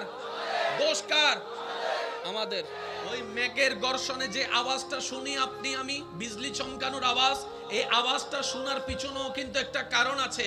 ওই গর্ষণটার কারণেই হয়েছে, যেটা আপনার আমার দেখা মনে না। একটা কথা মনে রাখবেন, ঘটনার পিছনে ঘটনা থাকবেই থাকবে। এই কথায় সবাই একমত আছেন? একমত আছেন? এবার গাছ লাগান। আজকে থেকে 200 বছর আগে কথাটা তো শোনা যায়নি, এখন কেন শোনা যাচ্ছে? তখন পরিবেশ বিজ্ঞানী বলে পৃথিবী রক্ষার জন্য, ভারসাম্য রক্ষার জন্য গাছের দরকার। তো গাছগুলা গেল কই? তাদের তো পা নাই যে হাইটে হাইটে চলে যাবে। তখন পরিবেশ বিজ্ঞানী বলে হয়তো তুই কাটছস, না হয় আমি কাটছি, না হয় আমার দাদা কাটছে, না হয় তোর দাদা কাটছে। ওই গাছ কাটার কারণে পরিবেশের ভারসাম্য নষ্ট হয়েছে। আজকে ওই দাদা নানাদের ভুলের কারণে আজকে আমরা গ্লোবাল ওয়ার্মিং এর সাজা স্বীকার করছি। আগে আমাদের ঋতু ছিল কয়টা? এখন আছে কয়টা? 6টা আসেনি? কথা কয় না? 6টা আছে। এখন বেশি থেকে বেশি বর্ষা, শীত, গ্রীষ্ম, কিন্তু তিনটাই মারাত্মক। গ্রীষ্ম যখন হয় গরমে ফাটাই ফেলে, শীত যখন হয় কাঁপাই ফেলে, আর বৃষ্টি মামুত্ব ঠিক ঠিকানা নাই, যে কোনো মুহূর্তে। এগুলার দায়ী কারা? জোরে বলেন, এগুলার দায়ী কারা? নালা নষ্ট করছে কারা? খাল নষ্ট করছে কারা? নদীর পানি নষ্ট করছে কারা? সাগরের পানি নষ্ট করছে কারা? আল্লাহ যা দরকার, যতটুক দরকার সব ডিজাইন করে দিয়েছেন এবং নিয়মে বেঁধে দিয়েছেন। আমরা যেই দিন থেকে নিয়ম অমান্য করা শুরু করছি, আগে এই কথাই তাহলে আমরা সবাই একমত হই, দোষীকে? জমিন কার? নদী কার? সাগর কার? গাছ কার? বাগান কার? জঙ্গল কার? আকাশ কার? মেঘ কার? তো এগুলারে যে আমরা নষ্ট করছি, আমাদের নামে যে মামলা হয় নাই, কোনো না কোনো জায়গায় কিন্তু আমরা সবাই মামলার শিকার। আর সেই মামলাটা হয়েছে রবের দরবারে। বরং আল্লাহ কি করেছেন? রব্বুল আলামিন সূরা ইউনূসের 44 নম্বর আয়াতে এলান দিচ্ছেন, আমি আমার বান্দার উপর জুলুম করি না, জুলুম করি না, জুলুম করি না, বরং আমার বান্দারাই নিজেরা নিজেদের উপর জুলুম করে। আল্লাহ জুলুম করে। ভালোবাসা কয় পক্ষ থেকে হয় বলেন না? সারাদিন আপনি আই লাভ ইউ বললে হবে? ওই দিক থেকে I love you too, I love you যদি বলা হয় আই লাভ ইউ টু আসতে হবে। জোরে জোরে জোরে। আমি তোমাকে ভালোবাসি যদি বলা হয়, আমিও তোমাকে ভালোবাসি বলতে হবে। আমি তোমাকে ভালোবাসি, উত্তর কি হয়? আমি ও তোমাকে, আমিও তোমাকে। এই অনেকের ভিতর আপনি একজন। বলেন আলহামদুলিল্লাহ। কয় সেকেন্ড লাগছে? বিজ্ঞানের ভাষায় বললেন ন্যানো সেকেন্ড। 1 সেকেন্ডেরও কম, 1 সেকেন্ড লাগে নাই। আলহামদুলিল্লাহ। রব বলে যে তুমি যদি বিনয়ের সাথে আলহামদুলিল্লাহ বলতে পারো, আমি আল্লাহ লা আজিদান্নাকুম, লা অবশ্যই আমি বাড়াই দিব। ভাইয়া একটু মনোযোগ দিবেন। লা আজিদান্নাকুম, তুমি যদি শুকরিয়া করো আমি আল্লাহ বাড়াই দিব। তা আমার ভাইয়েরা জানে বাড়ানোর মধ্যে একটা সংখ্যা বলতে হয়। তুমি আমাকে এত টাকা দাও, আমি দেওয়ার সময় 2 গুণ তোমাকে দিব। তুমি আমাকে এত টাকা দাও, আমি দেওয়ার সময় তোমাকে 3 গুণ দিব। আল্লাহ কিন্তু বলে নাই 1 গুণ দিব, আল্লাহ কিন্তু বলে নাই 2 গুণ দিব, আল্লাহ কিন্তু বলে নাই 5 গুণ দিব। আল্লাহ পাক বলে যে তুই যদি আমারে শুকরিয়া করে খুশি করতে পারস, আমি তোরে যা দিছি যা দিছি যা দিছি যা দিছি যা দিছি যা দিছি যা দিছি সবগুলার মধ্যে আমি আল্লাহ বাড়াই দিব বাড়াই দিব বাড়াই দিব। সুবহানাল্লাহ, বাড়াই দিব।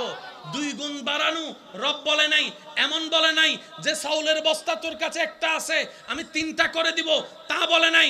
রব বলে যে আমি এমন ভাবে বাড়াই দিব তুই যতক্ষণ খুশি হবি না আমি রব শুধু দিতেই থাকবো দিতেই থাকবো দিতেই থাকবো। সুবহানাল্লাহ। মনে থাকবে আল্লাহ কিন্তু পরীক্ষা সবাইকে, মারাত্মক পরীক্ষা কার? গরিবের না বড় লোকের? আচ্ছা, আমাদের সমাজে বড় লোক বলে না, বড় লোক ওই অনেক বড় লোক। বড় লোক মানে কি? আমরা বলি যার গাড়ি বাড়ি অনেক আছে না। বড় লোক কাকে বলে জানেন? যার মন বড়। বড় লোকের অর্থ হচ্ছে যে যার মন বড় সে বড় লোক। আর যার সম্পদ আছে কিন্তু হাত দিয়ে 1 ফোঁটা পানি পড়ে না, তারা কি আপনি বড় লোক বলেন নাকি কিপটা বলেন? রবের রহমত শব্দটা কোথায় ছিল? রবের। যদি শুকরিয়া করো কি করে দিবে আল্লাহ? একটু সবাই মিলে বলেন কি দিবে? এই বাড়ানোটা কত কেজি, কত মাইল, কত টন? তো আল্লাহ কাকে কতটুক দিবে? রব বলে যে আমাকে যতটুক বলে খুশি করতে পারবে তাকে আমি ততটুক দিব। তাহলে এখানে মেন দায়িত্ব হচ্ছে পাওয়ার জন্য শর্ত আল্লাহকে খুশি করা। এবার আপনি আপনার রবকে কিভাবে খুশি করবেন এটা আপনার ব্যক্তিগত ব্যাপার। আমি কি বুঝাতে পারছি? মনে করে আমি বলি আমরা সবাই যখন জালেম হয়ে গেলাম, রব ছাড়া তো আমাদের কোনো উপায় নাই, রব ছাড়া তো আমাদের কোনো উপায় নাই। যতই পাপ করি রব ছাড়া তো উপায় নাই, যতই অন্যায় করি রব ছাড়া তো কোনো উপায় নাই। কারণ রবের দরবারেই তো যেতে হবে। কুল্লু নাফসিন যায়িকাতুল মউতের মাধ্যমে রবের দরবারেই তো যেতে হবে, হাসরেই তো যেতে হবে। বান্দার যখন বুঝ খুলে গেল, বান্দা বলে যে আমি তো জালেম, আমার বাবা মা আমাকে ঠাঁই দিল না, আমার স্বামী আমাকে ঠাঁই দিল না, আমার স্ত্রী আমাকে রাখলো না, আমার সন্তান আমাকে দেখলো না, আমার ভাই আমার দিকে তাকালো না। এবার আমি বান্দাটা রবের দরবারেও তো জালেম হলাম। ইয়া রব তোমার পক্ষ থেকে ফরমান কি? রব ডাক দিয়ে বলে কুল ইয়া ইবাদিয়াল্লাযিনা আসরাফু আলা আনফুসিহিম লা তাকনাতু মির রাহমাতিল্লাহ লা তাকনাতু মির রাহমাতিল্লাহ। সুবহানাল্লাহ সুবহানাল্লাহ সুবহানাল্লাহ। লা তাকনাতু মির রাহমাতিল্লাহ। আল্লাহ পাক বলে ও নবী আপনি আমার বান্দাদের ভিতরে যারা নিজেদের উপর জুলুম করছে তাদেরকে ডেকে ডেকে বলে দেন তারা যেন আমি রবের রহমত থেকে নিরাশ না হয়। এবার সন্তান যখন জালেম, মা বাবা বলে যে তোর কোনো ঠাঁই নাই আমার ঘরে। মা বাবা যখন জালেম, সন্তান বলে যে তোমাকে দেখার কোনো আমার দরকার নেই। বউ যখন হয়ে গেল জালেম, স্বামী বলে যে তোর সাথে আমার কোনো সম্পর্ক রাখার দরকার নাই, সংসার করার ইচ্ছা নাই। স্বামী যখন হয়ে গেল জালেম, বউ বলে যে তোমার সাথে থাকার আমার কোনো ইচ্ছা নাই। এইভাবে শিক্ষক যখন জালেম, ছাত্ররা বলে স্কুল বয়কট করলাম। ছাত্র যখন জালেম, শিক্ষক বলে যে তোকে আমি আর পড়াতে পারবো না। একজন জালেম হলে আরেকজন তাকে গ্রহণ করতে পারে না, গ্রহণ করতে চাই না। এবার বলে যে জালেমের কোনো জায়গা নাই। রব বলে যে আমার জালেম বান্দাগুলা কই? সাথে সাথে আমরা সবাই বললাম লাব্বাইক। আল্লাহ আসি আসি আসি। আল্লাহ তুমি ডাকলে আমাদেরকে, বাবা তো ডাকে নাই, মা তো ডাকে নাই, স্বামী তো ডাকে নাই, স্ত্রী তো ডাকে নাই, তুমি ডাকলা তো ডাকলা, ইয়া ইবাদি বলে ডাকলা, আমার বান্দা বলে ডাকলা, আমার বান্দা বলে ডাকলা। বাপে তো আমার ছেলে বলে নাই, স্বামী তো আমার বউ বলে নাই, তুমি তো আমাকে আমার বান্দা বলে ডাকলা। আল্লাহ এত জুলুম করার পর, এত অন্যায় করার পর, এত গুনাহ করার পর, এত পাপ করার পর আমাকে এখনো তোমার বান্দা বলে ডাকতেছো। রব বলে যে এটাই তো তোদেরকে বোঝাতে চাই, আমি রবের চাইতে তোদেরকে আর কেউ বেশি ভালোবাসে না, আর কেউ মায়া করে না, আর কেউ যত্ন করে না। আমি রবে তোদেরকে ভালোবাসি, আমিও চাই তোরা আমাকে ভালোবাস। মহব্বত কেন? শুধু এতটুক বলা, একটা আয়াত বুঝার জন্য, আর কিচ্ছু না। এবার বলেন আমরা সবাই জালেম, বলেন আমরা সবাই, আমরা সবাই জালেম মানে পাপী, জালেম মানে অপরাধী, জালেম মানে আসামি, জালেম মানে সাজাপ্রাপ্ত, জালেম মানে কষ্টে থাকার যোগ্য। ঠিক আছে? এবার আমরা সবাই হয়ে গেলাম জালেম, আমরা সবাই হয়ে গেলাম, জোরে বলেন না, আমরা সবাই হয়ে গেলাম। তাহলে জালিমের জায়গা, পাপীর জায়গা কোথাও? রব বলে যে আমার কাছে আয়, জায়গা আছে, দয়াও আছে, মায়াও আছে। এবার একটু আয়াতটা খেয়াল করবেন, হাজারবার শুনছেন, আমি একটু স্মরণ করে দিচ্ছি। লা তাকনাতু, মির রাহমাতিল্লাহ। একটু সবাই মিলে বলি, লা তাকনাতু মির রাহমাতিল্লাহ। আল্লাহ বলছেন, হে আমার পাপী বান্দা, যতই পাপ করো না কেন আমি রবের রহমত থেকে নিরাশ হইও না। লা তাকনাতু মির রাহমাতিল্লাহ।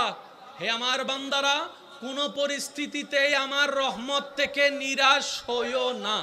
কি থেকে? বান্দা তোরে চোখ দিছি, রহমত দেওয়া শেষ করি নাই। লা তাকনাতু, কবি ভি মায়ুস মত হোনা মেরে রহমত সে। রব বলে যে যা দিয়েছি সব রহমত, যা আছে তা রহমত, আর নিরাশ হইস না। যা দিব তাও রহমত, আমি দিতেই থাকবো, তুই নিতেই থাকবি, আমি দিতেই থাকবো, তুই নিতে থাকবি।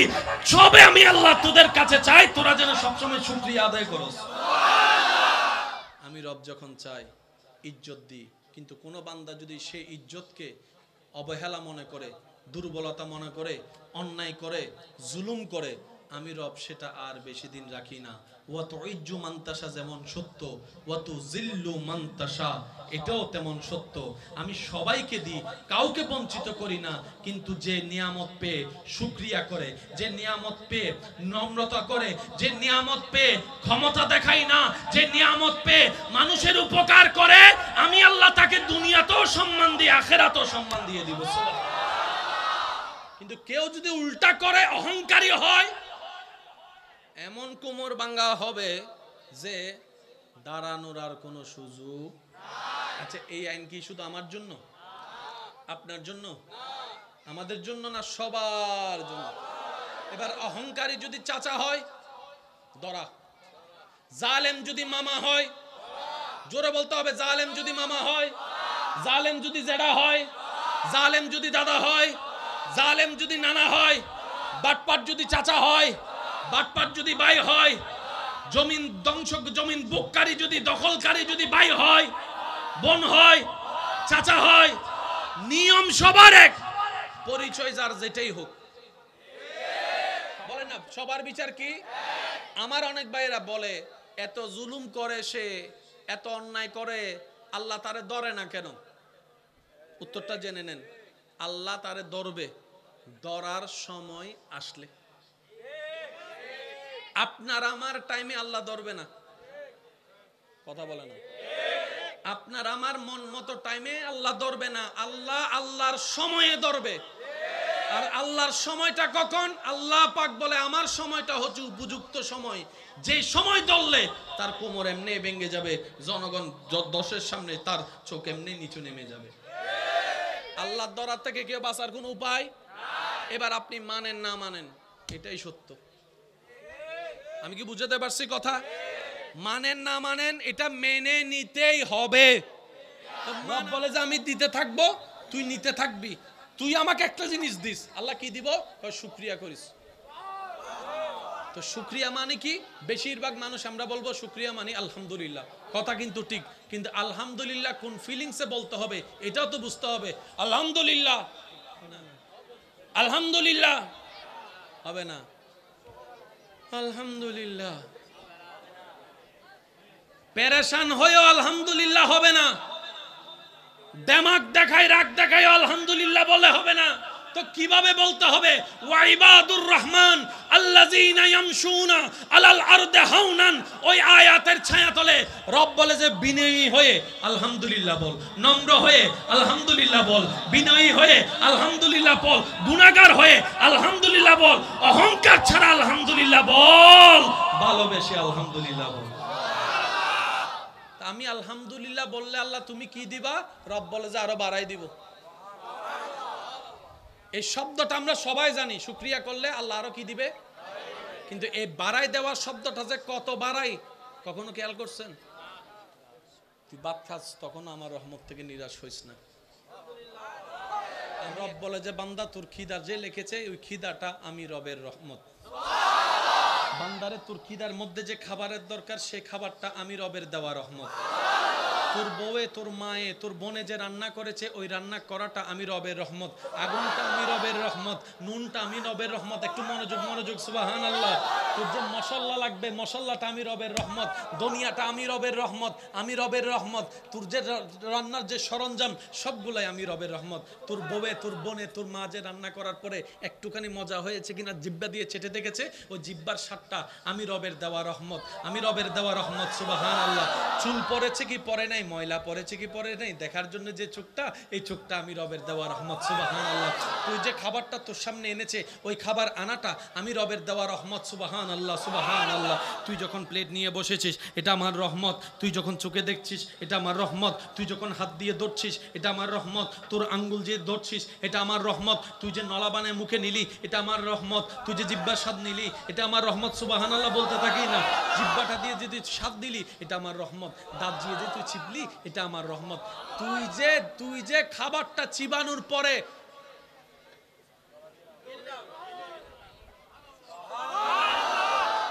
তুই বান্দা যতক্ষণ খুশি হবি না, আমি দিতেই থাকবো। লা আজিদান্নাকুম, অবশ্যই আমি বাড়াই দিব। আশা করি শব্দটা একটু খেয়াল করবেন। বান্দা যদি তুমি শুকরিয়া করো, লা আজিদান্নাকুম, অবশ্যই আমি বাড়াই দিব। অবশ্যই শব্দটা যদি রব ব্যবহার করে, তাহলে অবস্থাটা কি চিন্তা করে দেখেন। অবশ্যই শব্দটা ব্যবহার করছেন কে? লা আজিদা, আজিদা, আজিদা, আমি বাড়াই দিব। বান্দা তুই যতক্ষণ খুশি না হস, আল্লাহ কি করলে দিবা? রব বলে যে শুকরিয়া করলে। আল্লাহ কি বিষয়ে শুকরিয়া করব? রব বলে যে আমার রহমতের বিষয়ে। এবার আপনার রবের রহমত আপনি যেটাগুলাকে চিনেন সবগুলা নিয়ে শুকরিয়া করতে থাকেন, আপনার অ্যাকাউন্টে বাড়বে নিশ্চিত। তা আমাদের বাড়ে না কেন জানেন? আমরা শুকরিয়া যতটুকু করি না, তার চাইতে নাক ছিটকাই বেশি। পাওয়া জিনিস নিয়ে শুকরিয়া নেই, না পাওয়া নিয়ে আফসোসের শেষ নাই। পকেটে যতক্ষণ টাকা থাকে, ইন হুনো টিয়া হইল না, ইন্দি কেনে চললুম। আর সেই মানি ব্যাগটা যখন হারায় যায়, পাগলের মতো ঘুরে, মনে হয় যেন কোটি টাকা সেই মানি ব্যাগের মধ্যে আছে, পাগলের মতো খুঁজতে থাকে। একটু আগে যে মানি ব্যাগে বলছিল এটা কোনো টাকা হলো? মনে রাখবেন ভাই, আমরা এমন নাফরমানে চলে গেছি, পাইলে আর একটু হলে ভালো হইতো আর কি। আর যদি না পাই, নাক ছিটকায় বসে থাকি। দাওয়াত পাইলে ও দিছে আর কি, এমনি দাওয়াত একটা দিছে আর কি, ফরমাল। আর যদি দাওয়াত না দেয়, পুরা এলাকায় খবর দেয়, দেখছস ওর মাইয়ার বিয়ে, আমাকে একবার দাওয়াত দেয় নাই, আমাকে একবার দাওয়াত দেয় নাই।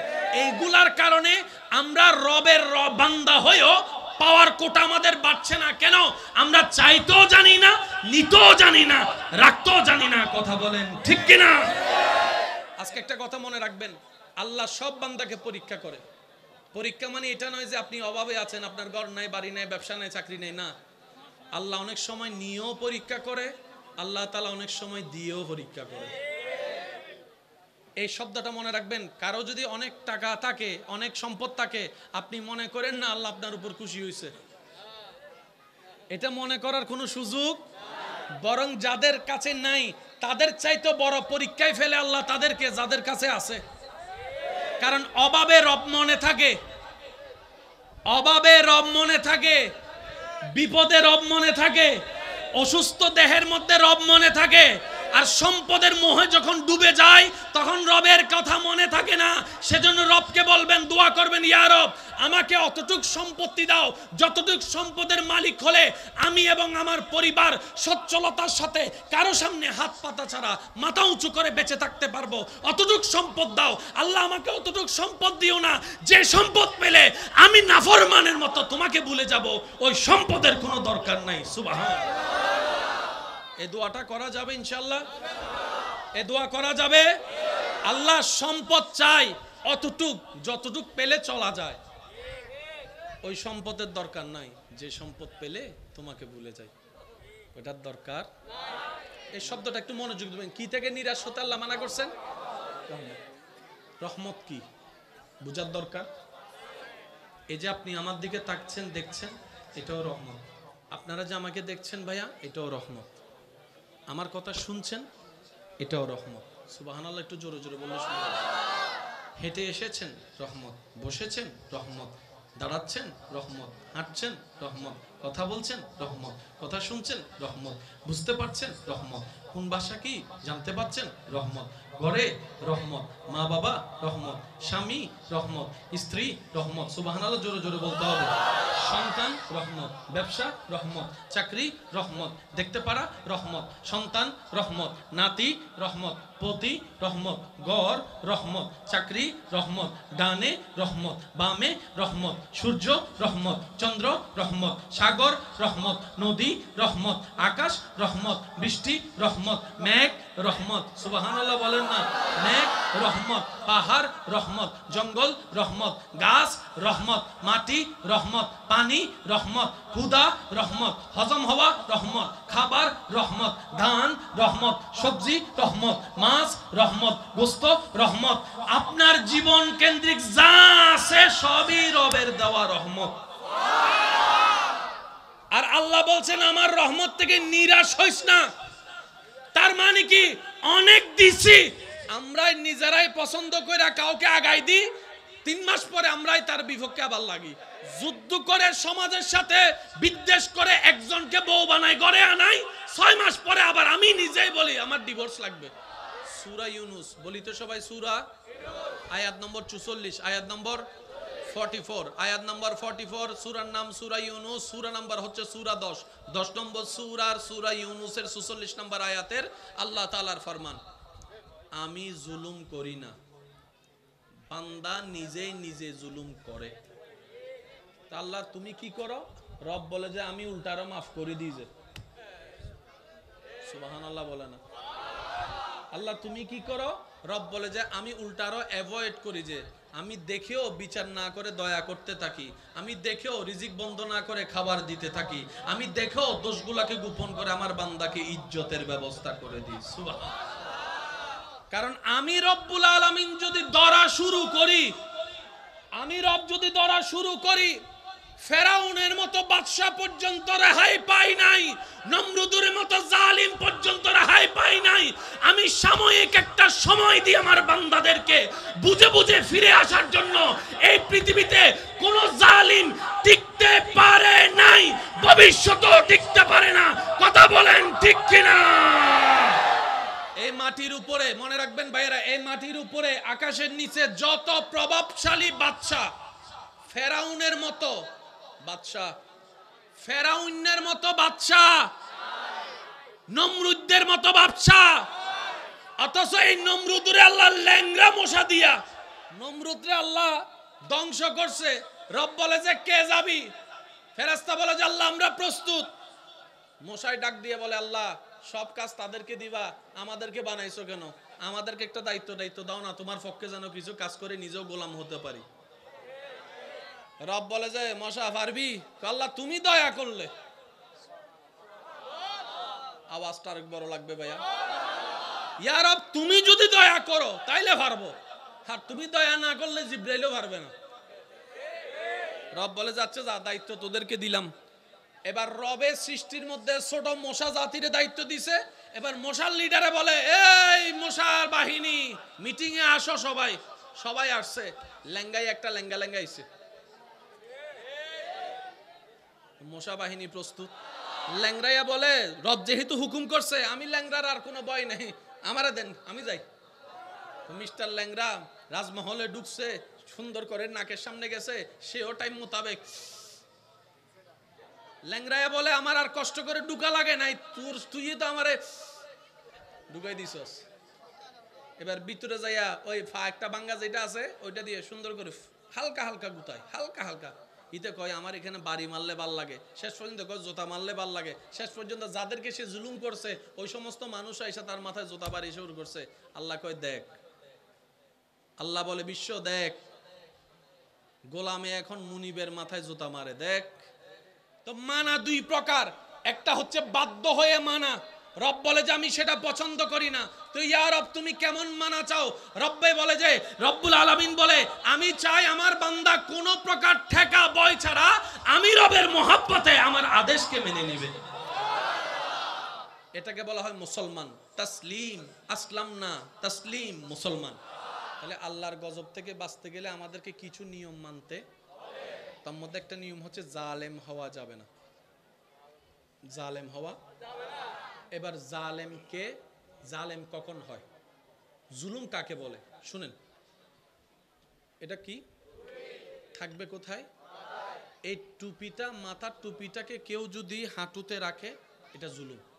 টুপিটা মাথার, এটা হচ্ছে ন্যায়, এটা কি ন্যায়।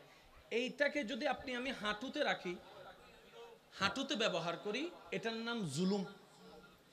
এটার নাম কি? একজনে ভাত খেতে পারবে 1 প্লেট, তাকে যদি আপনি জোর করে 3 প্লেট খাওয়ান, ভালোবাসা না জুলুম? এই তো বুঝতেছেন, একটু জোরে জোরে বলেন। একজনে 2 বস্তা সিমেন্ট আলগাতে পারে, তাকে আপনি 5 বস্তা চাপাই দিলেন, আরো জোরে বলেন। একজনে 10 ইঞ্চি জায়গা পায়, আপনি তাকে 2 ইঞ্চি দিলেন, জোরে জোরে জোরে জোরে। একজনে লোড নিতে পারে 5টা শব্দের কথা, আপনি তাকে 1000 শব্দের বকা দিয়ে দিলেন, জোরে বলেন না রে ভাই। একটা ছাত্র 2টা বেতের বাড়ি শোয়ার ক্ষমতা আছে বয়স সাপেক্ষে, আপনি তাকে মেরে মেরে পুরো বেতটাই ভেঙে ফেললেন, জুলুম। বুঝা গেছে? মাত্রার অতিরিক্ত যেটা অসহনীয়, এটাকে কি বলা হয়? সবাই মিলে বলেন, এটাকে কি বলা হয়? তাহলে আল্লাহর গজব থেকে বাঁচতে, আল্লাহর রহমত পেতে আপনাকে আমাকে জালেম হওয়া থেকে বাঁচতে হবে। জালেম হওয়া থেকে, জোরে বলেন, জালেম হওয়া থেকে। এবার আপনি যদি স্বামী হয়ে স্ত্রীর উপর জুলুম করেন তাও আপনি জালেম, আপনি যদি বউ হয়ে স্বামীর উপর জুলুম করেন তাও আপনি জালেম, আপনি যদি মা বাবা হয়ে সন্তানের উপর জুলুম করেন তাও আপনি জালেম। কেন? সবাই রবের বান্দা, আর রব সবার জন্য এক। রব সবাইকে স্বামী স্ত্রী চোখে দেখে না, রব সবাইকে বান্দা হিসেবে দেখে, বান্দা। এটা রিক্সাওয়ালা হোক, সিএনজি ওয়ালা হোক, যেওয়ালা হোক। আর মজলুমের দোয়া সর্বদা কবুল, মজলুমের দোয়া কবুল, বলেন মজলুমের দোয়া। এবার জামাই যদি জুলুম করে, জামাই হলো জালেম, বউ হলো মজলুম। এবার এই দুইজনের ভিতরে, দুইজনের মধ্যে আল্লাহ কার পক্ষে, জালেমের পক্ষে না মজলুমের পক্ষে? বউয়ের পক্ষে আল্লাহ, কারণ বউ মজলুম। এতটুকু ক্লিয়ার? আর নবী বলে মজলুমের দোয়া আল্লাহর দরবারে কবুল। মজলুমের কোটাটা এমন একটা কোটা, যে কোটায় ভিতরে কেউ দোয়া করলে রব বলে যে কবুল। এখানে আর কোনো দরখাস্ত, আর কোনো কিছু প্রশ্ন করার দরকার নাই। এবার সেই হিসাবে আমরা সবাই কিন্তু জালেম, আশা করি বুঝতেছেন। এই হিসাবে আমরা সবাই কিভাবে, মা বাবা টাকা দিছে পড়ার জন্য, সেই টাকাটা আপনি আমি ওই আর মা বাবার গামের উপার্জনকৃত টাকা কোচিং এর নাম দিয়ে নিয়ে পার্কে যাওয়া হয়েছে, সেখানেও সন্তান জালেম। কথা বলেন। গাইডের নাম দিয়ে টাকা নিয়ে ঘুরতে যাওয়া হয়েছে, শুধু যে একদিকে জালেম না, জালেম আমরা অনেক দিকে জালেম। সেজন্য বলেছি আমরা সবাই কিন্তু মূলত জালেম। বান্দার শুধু একটাই কাজ, রবকে খুশি করে কবরে যাওয়া, আর কোনো কাজ, বলে না, আর কোনো কাজ। কোন বান্দার জীবনে দেওয়া একটা সিজদা যদি রবের দরবারে কবুল হয়ে যায়, এটাই তার জীবনের জন্য কাফি হয়ে যাবে। এই যে আমার মা বোন রান্না করতেছে, বলেন না, আমার মা বোন রান্না করে না, পরিবারের সবাই খায় না, এটাও সওয়াব। সুবহানাল্লাহ। এটাও কি? কেন? আল্লাহর বান্দাদেরকে রান্না করে খাওয়াচ্ছে, স্বামী হোক, বাপ হোক, ভাই হোক, সন্তান হোক, এটা দেখার বিষয় না, বান্দাগুলা কার? এই যে রান্না করে খাওয়াচ্ছে, এটা ওনার জন্য সওয়াব। কোন মা বোনের এ রান্না করাও যদি রবের কাছে পছন্দ হয়ে যায়, এটার বেনিফিটও আল্লাহ ওনাদেরকে দান করবে। রাস্তা দিয়ে যাচ্ছেন, কেউ রাস্তা চিনে না, পথ ভুলে গিয়েছে, আপনি সঠিক রাস্তাটা দেখাই দিয়েছেন, এটাও আপনার হাসরে নাজাতের কারণ হয়ে যেতে পারে। কেউ তৃষ্ণার্ত, বুক ফেটে যাচ্ছে, ঘর থেকে একটু ঠান্ডা পানি এনে দিলেন কিংবা পানি এনে দিলেন, এটাও যদি রবের কাছে পছন্দ হয়ে যায়, আপনার পুলসিরাতের রাস্তা সহজ হয়ে যাবে। এক কথায় মনে রাখবেন, বান্দার কাজ আল্লাহকে খুশি করা। আওয়াজ দিয়ে বলেন, বান্দার কাজ আল্লাহকে কি করা? বান্দার কাজ আল্লাহকে কি করা, বান্দার কাজ আল্লাহকে কি করা। তো খুশি করার জন্য কিছু কাজ নিয়ম জানার দরকার আছে না নাই?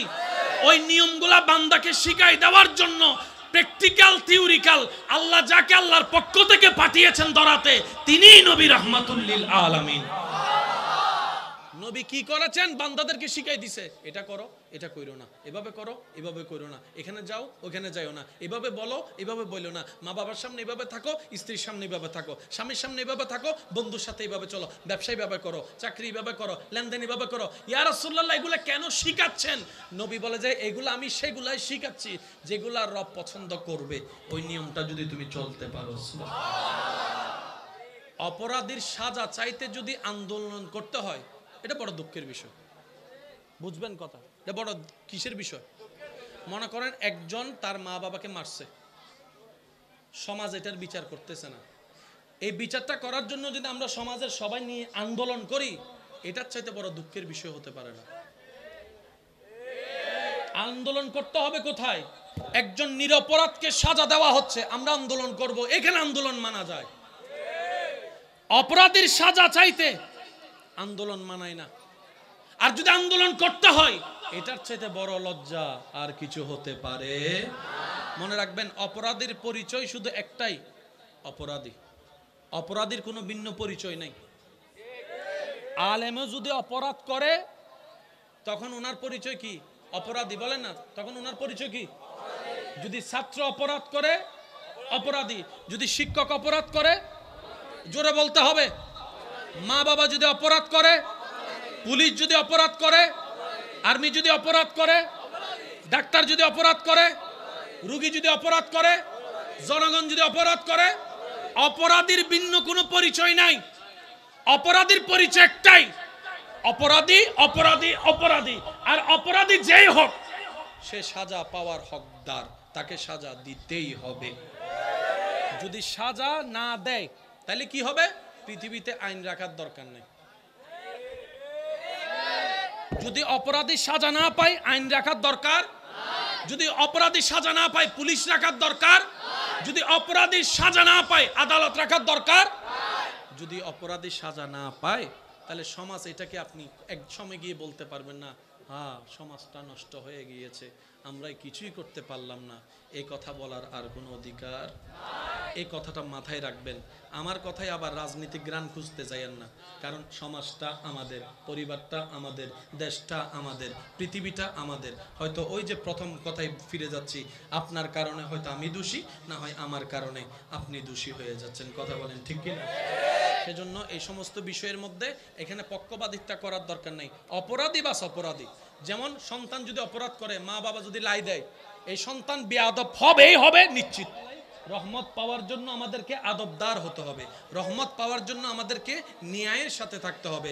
রহমত পাওয়ার জন্য আমাদেরকে একটু ভদ্র হতে হবে।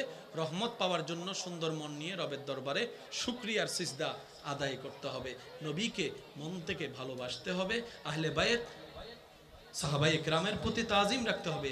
ওলি আল্লাহর আদর্শে চলতে হবে। রহমত তারপরেই আসতে থাকবে। কথা বলেন ঠিক কিনা? পৃথিবীতে যত ভাষা আছে, সবচেয়ে চমৎকার ভাষা হচ্ছে কোরআনের ভাষা। সুবহানাল্লাহ বলেন। আপনি আমি 1 লাখ মানুষ 1 লাখ বছর কথা বলে যত জ্ঞান বুঝাতে পারবো, কোরআন একটা শব্দ দিয়ে সেটা বুঝাই ফেলে। একটা জিনিস দেখেন, কোরআন কয় পারা? জোরে বলেন, কোরআন কয় পারা? কয় সূরা? 100। অথচ এই কোরআনে অতীত, বর্তমান, ভবিষ্যৎ সব আছে না নাই? সব রকমের জ্ঞান আছে না নাই? Science, arts, commerce, physics, chemistry, biology, mathematics, সব ধরনের জ্ঞান কোরআনে আছে। তো কোরআন 30 পারা না হয়ে কোরআন তো এত বড় হওয়ার কথা ছিল। রব বলে যে তোরা লেখলে এত বড় হইতো। বাণীটা তো আমার, বাণীটা তো আমার। সুবহানাল্লাহ বলেন না? ও বান্দা, তোরা শুধু আলহামদুলিল্লাহ নিয়ে গবেষণা কর, তোদের জীবন অর্ধেক পার হয়ে যাবে। লিল্লাহি রাব্বিল আলামিন নিয়ে গবেষণা করলে তোর দাদা না 14 গোষ্ঠীর জীবন শেষ হয়ে যাবে, আলামিনের ব্যাখ্যা করা শেষ হবে না। অনলি ওয়ান ওয়ার্ড, আলামিন। একটা শব্দ নিয়ে যদি সবাই গবেষণা করে, কালাদারি সাদা হয়ে যাবে, দাঁত সব ফুইরা যাবে, বুড়োই কবরে চলে যাব। তারপরে শেষ দিন বলবো আলামিনের পরিপূর্ণ ব্যাখ্যা করা আমাদের কারো পক্ষে সম্ভব হয় নাই, হয় নাই, হয় নাই। এটাই কোরআনুল কারীম, এটাই আল্লাহর কালাম। চিৎকার দিয়ে বলেন না সুবহানাল্লাহ। আল্লাহর কোরআনের চমৎকার মজা যদি বুঝতে পারা যায়, আল্লাহ বলে যে রহমত দিয়েওছি, দিব। এবার দেখেন রহমতটা কি, ধরছেন খাবার রহমত, জাল মিষ্টি তিতা বুঝছেন রহমত, দাঁত দিয়ে চাবাচ্ছেন রহমত। আজকে আমার একটা অনুরোধ, খেয়াল করবেন, বাড়িতে গিয়ে শোবার পরে নিজের দাঁতগুলোকে একটু দেখবেন, আল্লাহর যে কত বড় রহমত আপনার দাঁতে আছে। একটু পিছনের দিকে চলে যান, দাঁতগুলো একদম চ্যাপ্টা এবং চতুর্ভুজের মতো, মাঝখানেও জায়গা আছে, ডাইনেও জায়গা আছে, বামেও জায়গা আছে, এরকম। একটু সামনের দিকে আসবেন, এরকম। এর থেকে একটু সামনের দিকে আসবেন, এরকম। আল্লাহ এত ধরনের দিলা কেন? এবার ডাক্তারে বলে খাবার যদি খাও ভালো করে চিবিয়ে খাও, যেন হজমটা তাড়াতাড়ি হয়। তো চিবানোর জন্য দাঁতের দরকার আছে না নাই? এবার সামনে চাপ দিয়ে খাবার চিবাই দেখান তো। আপনার খাবারটা চিবানোর জন্য যে যে দাঁতের দরকার, যে দাঁতের স্ট্রাকচার দরকার, সেটা আল্লাহ আপনার পিছনের সাইডে দিয়েছেন এইভাবে। ওই অনেকটা ওই যে আমরা রুটি বানানোর সময় চাপ দিই, হজম হওয়ার ব্যবস্থা আল্লাহ দাঁতে রেখে দিয়েছেন। আচ্ছা, কোন একটা কিছু ছিরানোর জন্য, ওই গোস্ত যদি ছিরেন, ছিরার জন্য একটা ওই মঞ্জে ফেরাগের মতো কিছু একটা লাগবে না? সামনের দাঁত দিয়ে গোস্ত ছিরেন আর এই যেটা কর্নারের দাঁত আছে এটা দিয়ে গোস্ত ছিরেন, পার্থক্য অনেক বেশি। গোস্ত ছিরার দাঁতও আল্লাহ দিয়ে দিয়েছে। এবার এই গোস্ত ছিরার দাঁতটা যদি ডাইরেক্ট সামনে থাকতো কি বিশ্রী লাগতো, বুঝতেছো না মনে আমার কথাটা? যেটা মঞ্চা দাঁত, গোস্ত ছিরার দাঁত, এটা যদি সামনে দুই দাঁতের মধ্যে থাকতো, রাক্ষসুর না লাগতো?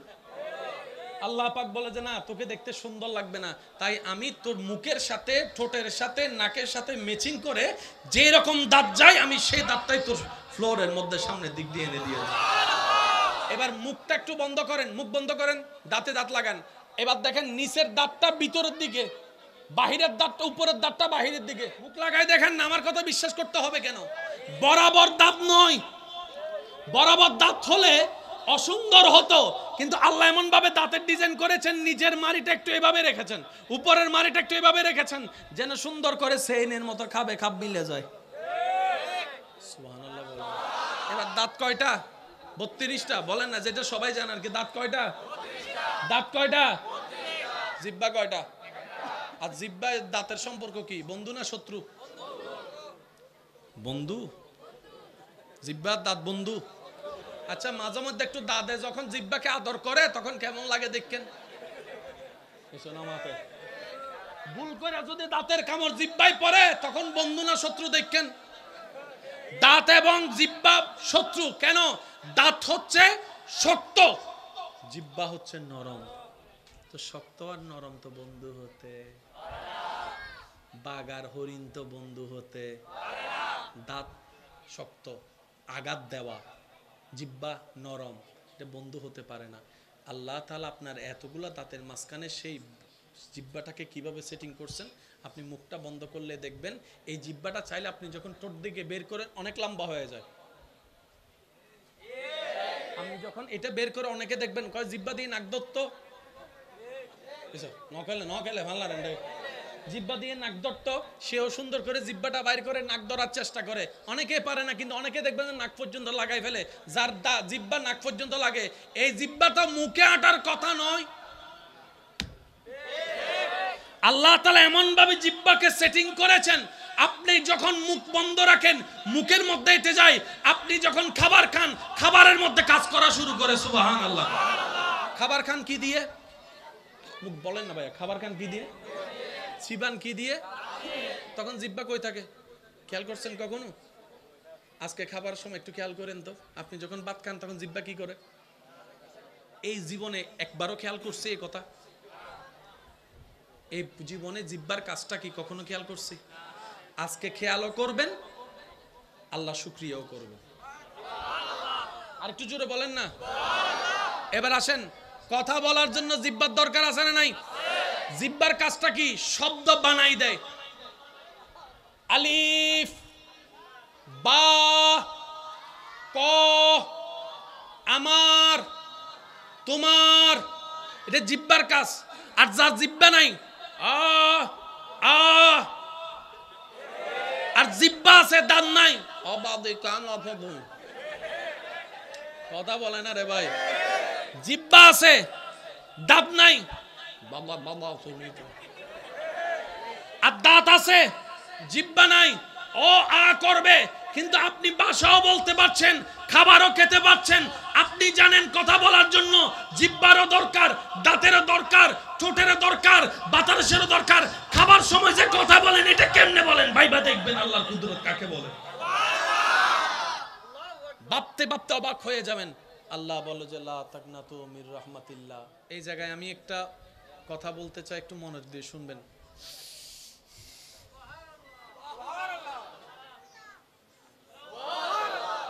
জায়গা কিন্তু একটা,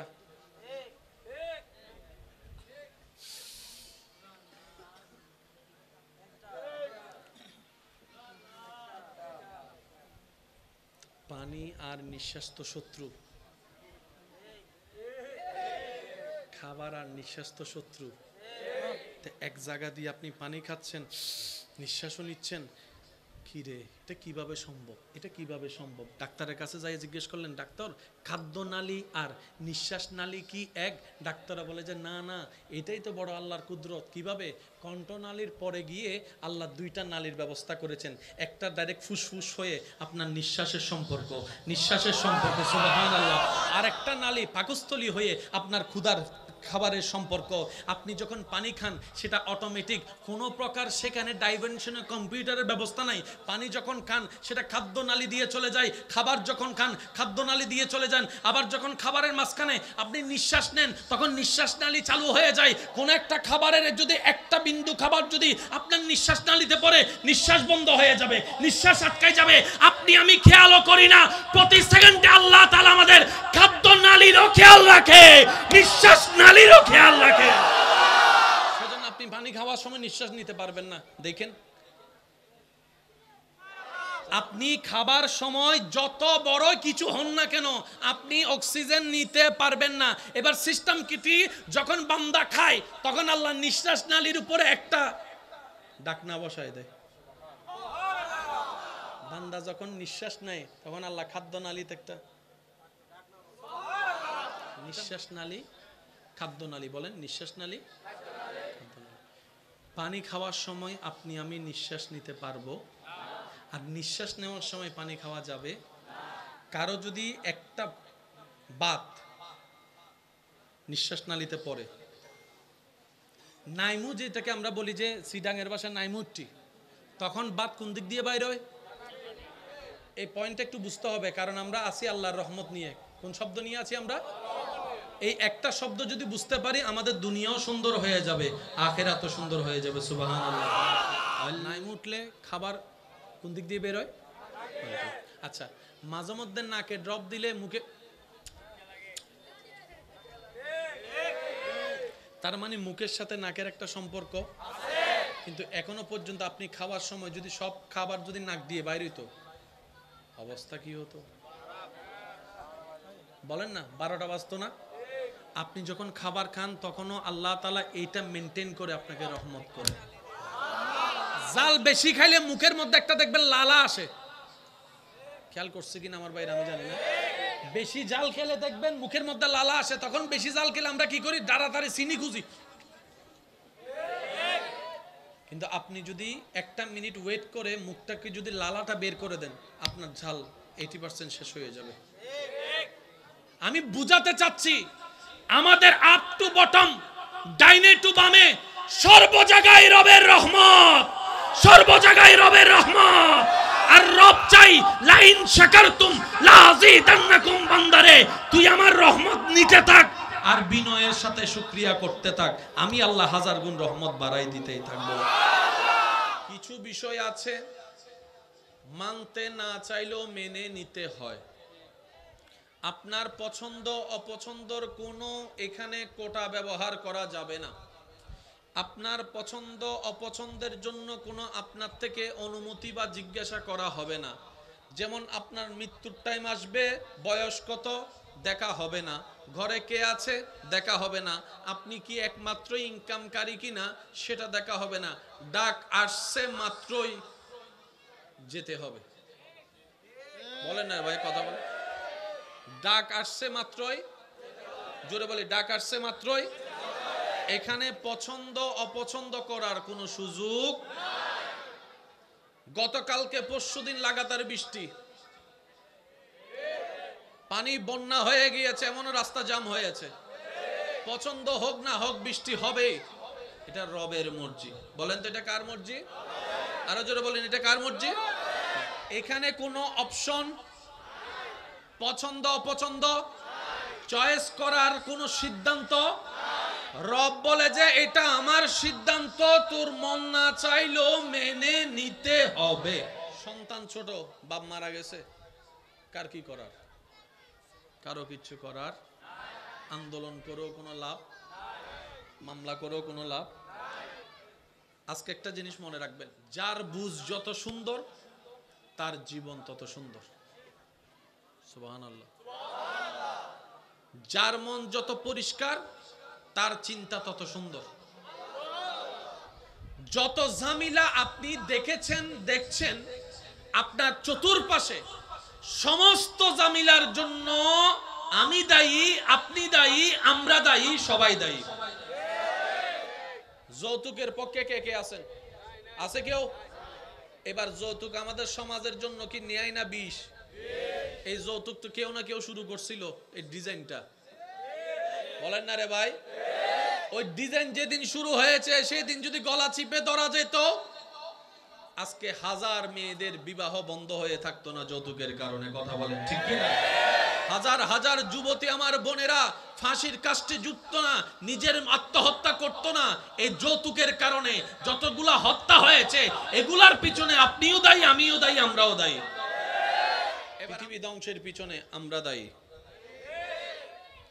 দেশ ধ্বংসের পিছনে আমরা দায়ী, সমাজ ধ্বংসের পিছনে আমরা দায়ী, পরিবার নষ্ট হওয়ার পিছনে আমরা দায়ী, সন্তানের জীবন নষ্ট হওয়ার পিছনে আমরা দায়ী, পরিবেশ নষ্ট হওয়ার পিছনে আমরা দায়ী, খুন খারাপি বেড়ে যাওয়ার পিছনে আমরা দায়ী, চুরি ডাকাতি বেড়ে যাওয়ার পিছনে আমরা দায়ী, অন্যায় বেড়ে যাওয়ার পিছনে আমরা দায়ী। হয়তো কোনো জায়গায় আপনি দায়ী, না হয় কোনো জায়গায় আমি দায়ী। আমি হয় মানুষের দলে, আপনিও মানুষের দলে। এই পৃথিবী গরু ছাগলে ধ্বংস করে নাই, আমাদের মতো দুই পাওয়ালাই মানুষগুলাই ধ্বংস করেছি আমরা। এবার বলেন দোষ কার? জোরে বলেন, আগে এটা ক্লিয়ার হয়ে না। দোষ কার? দোষ কার?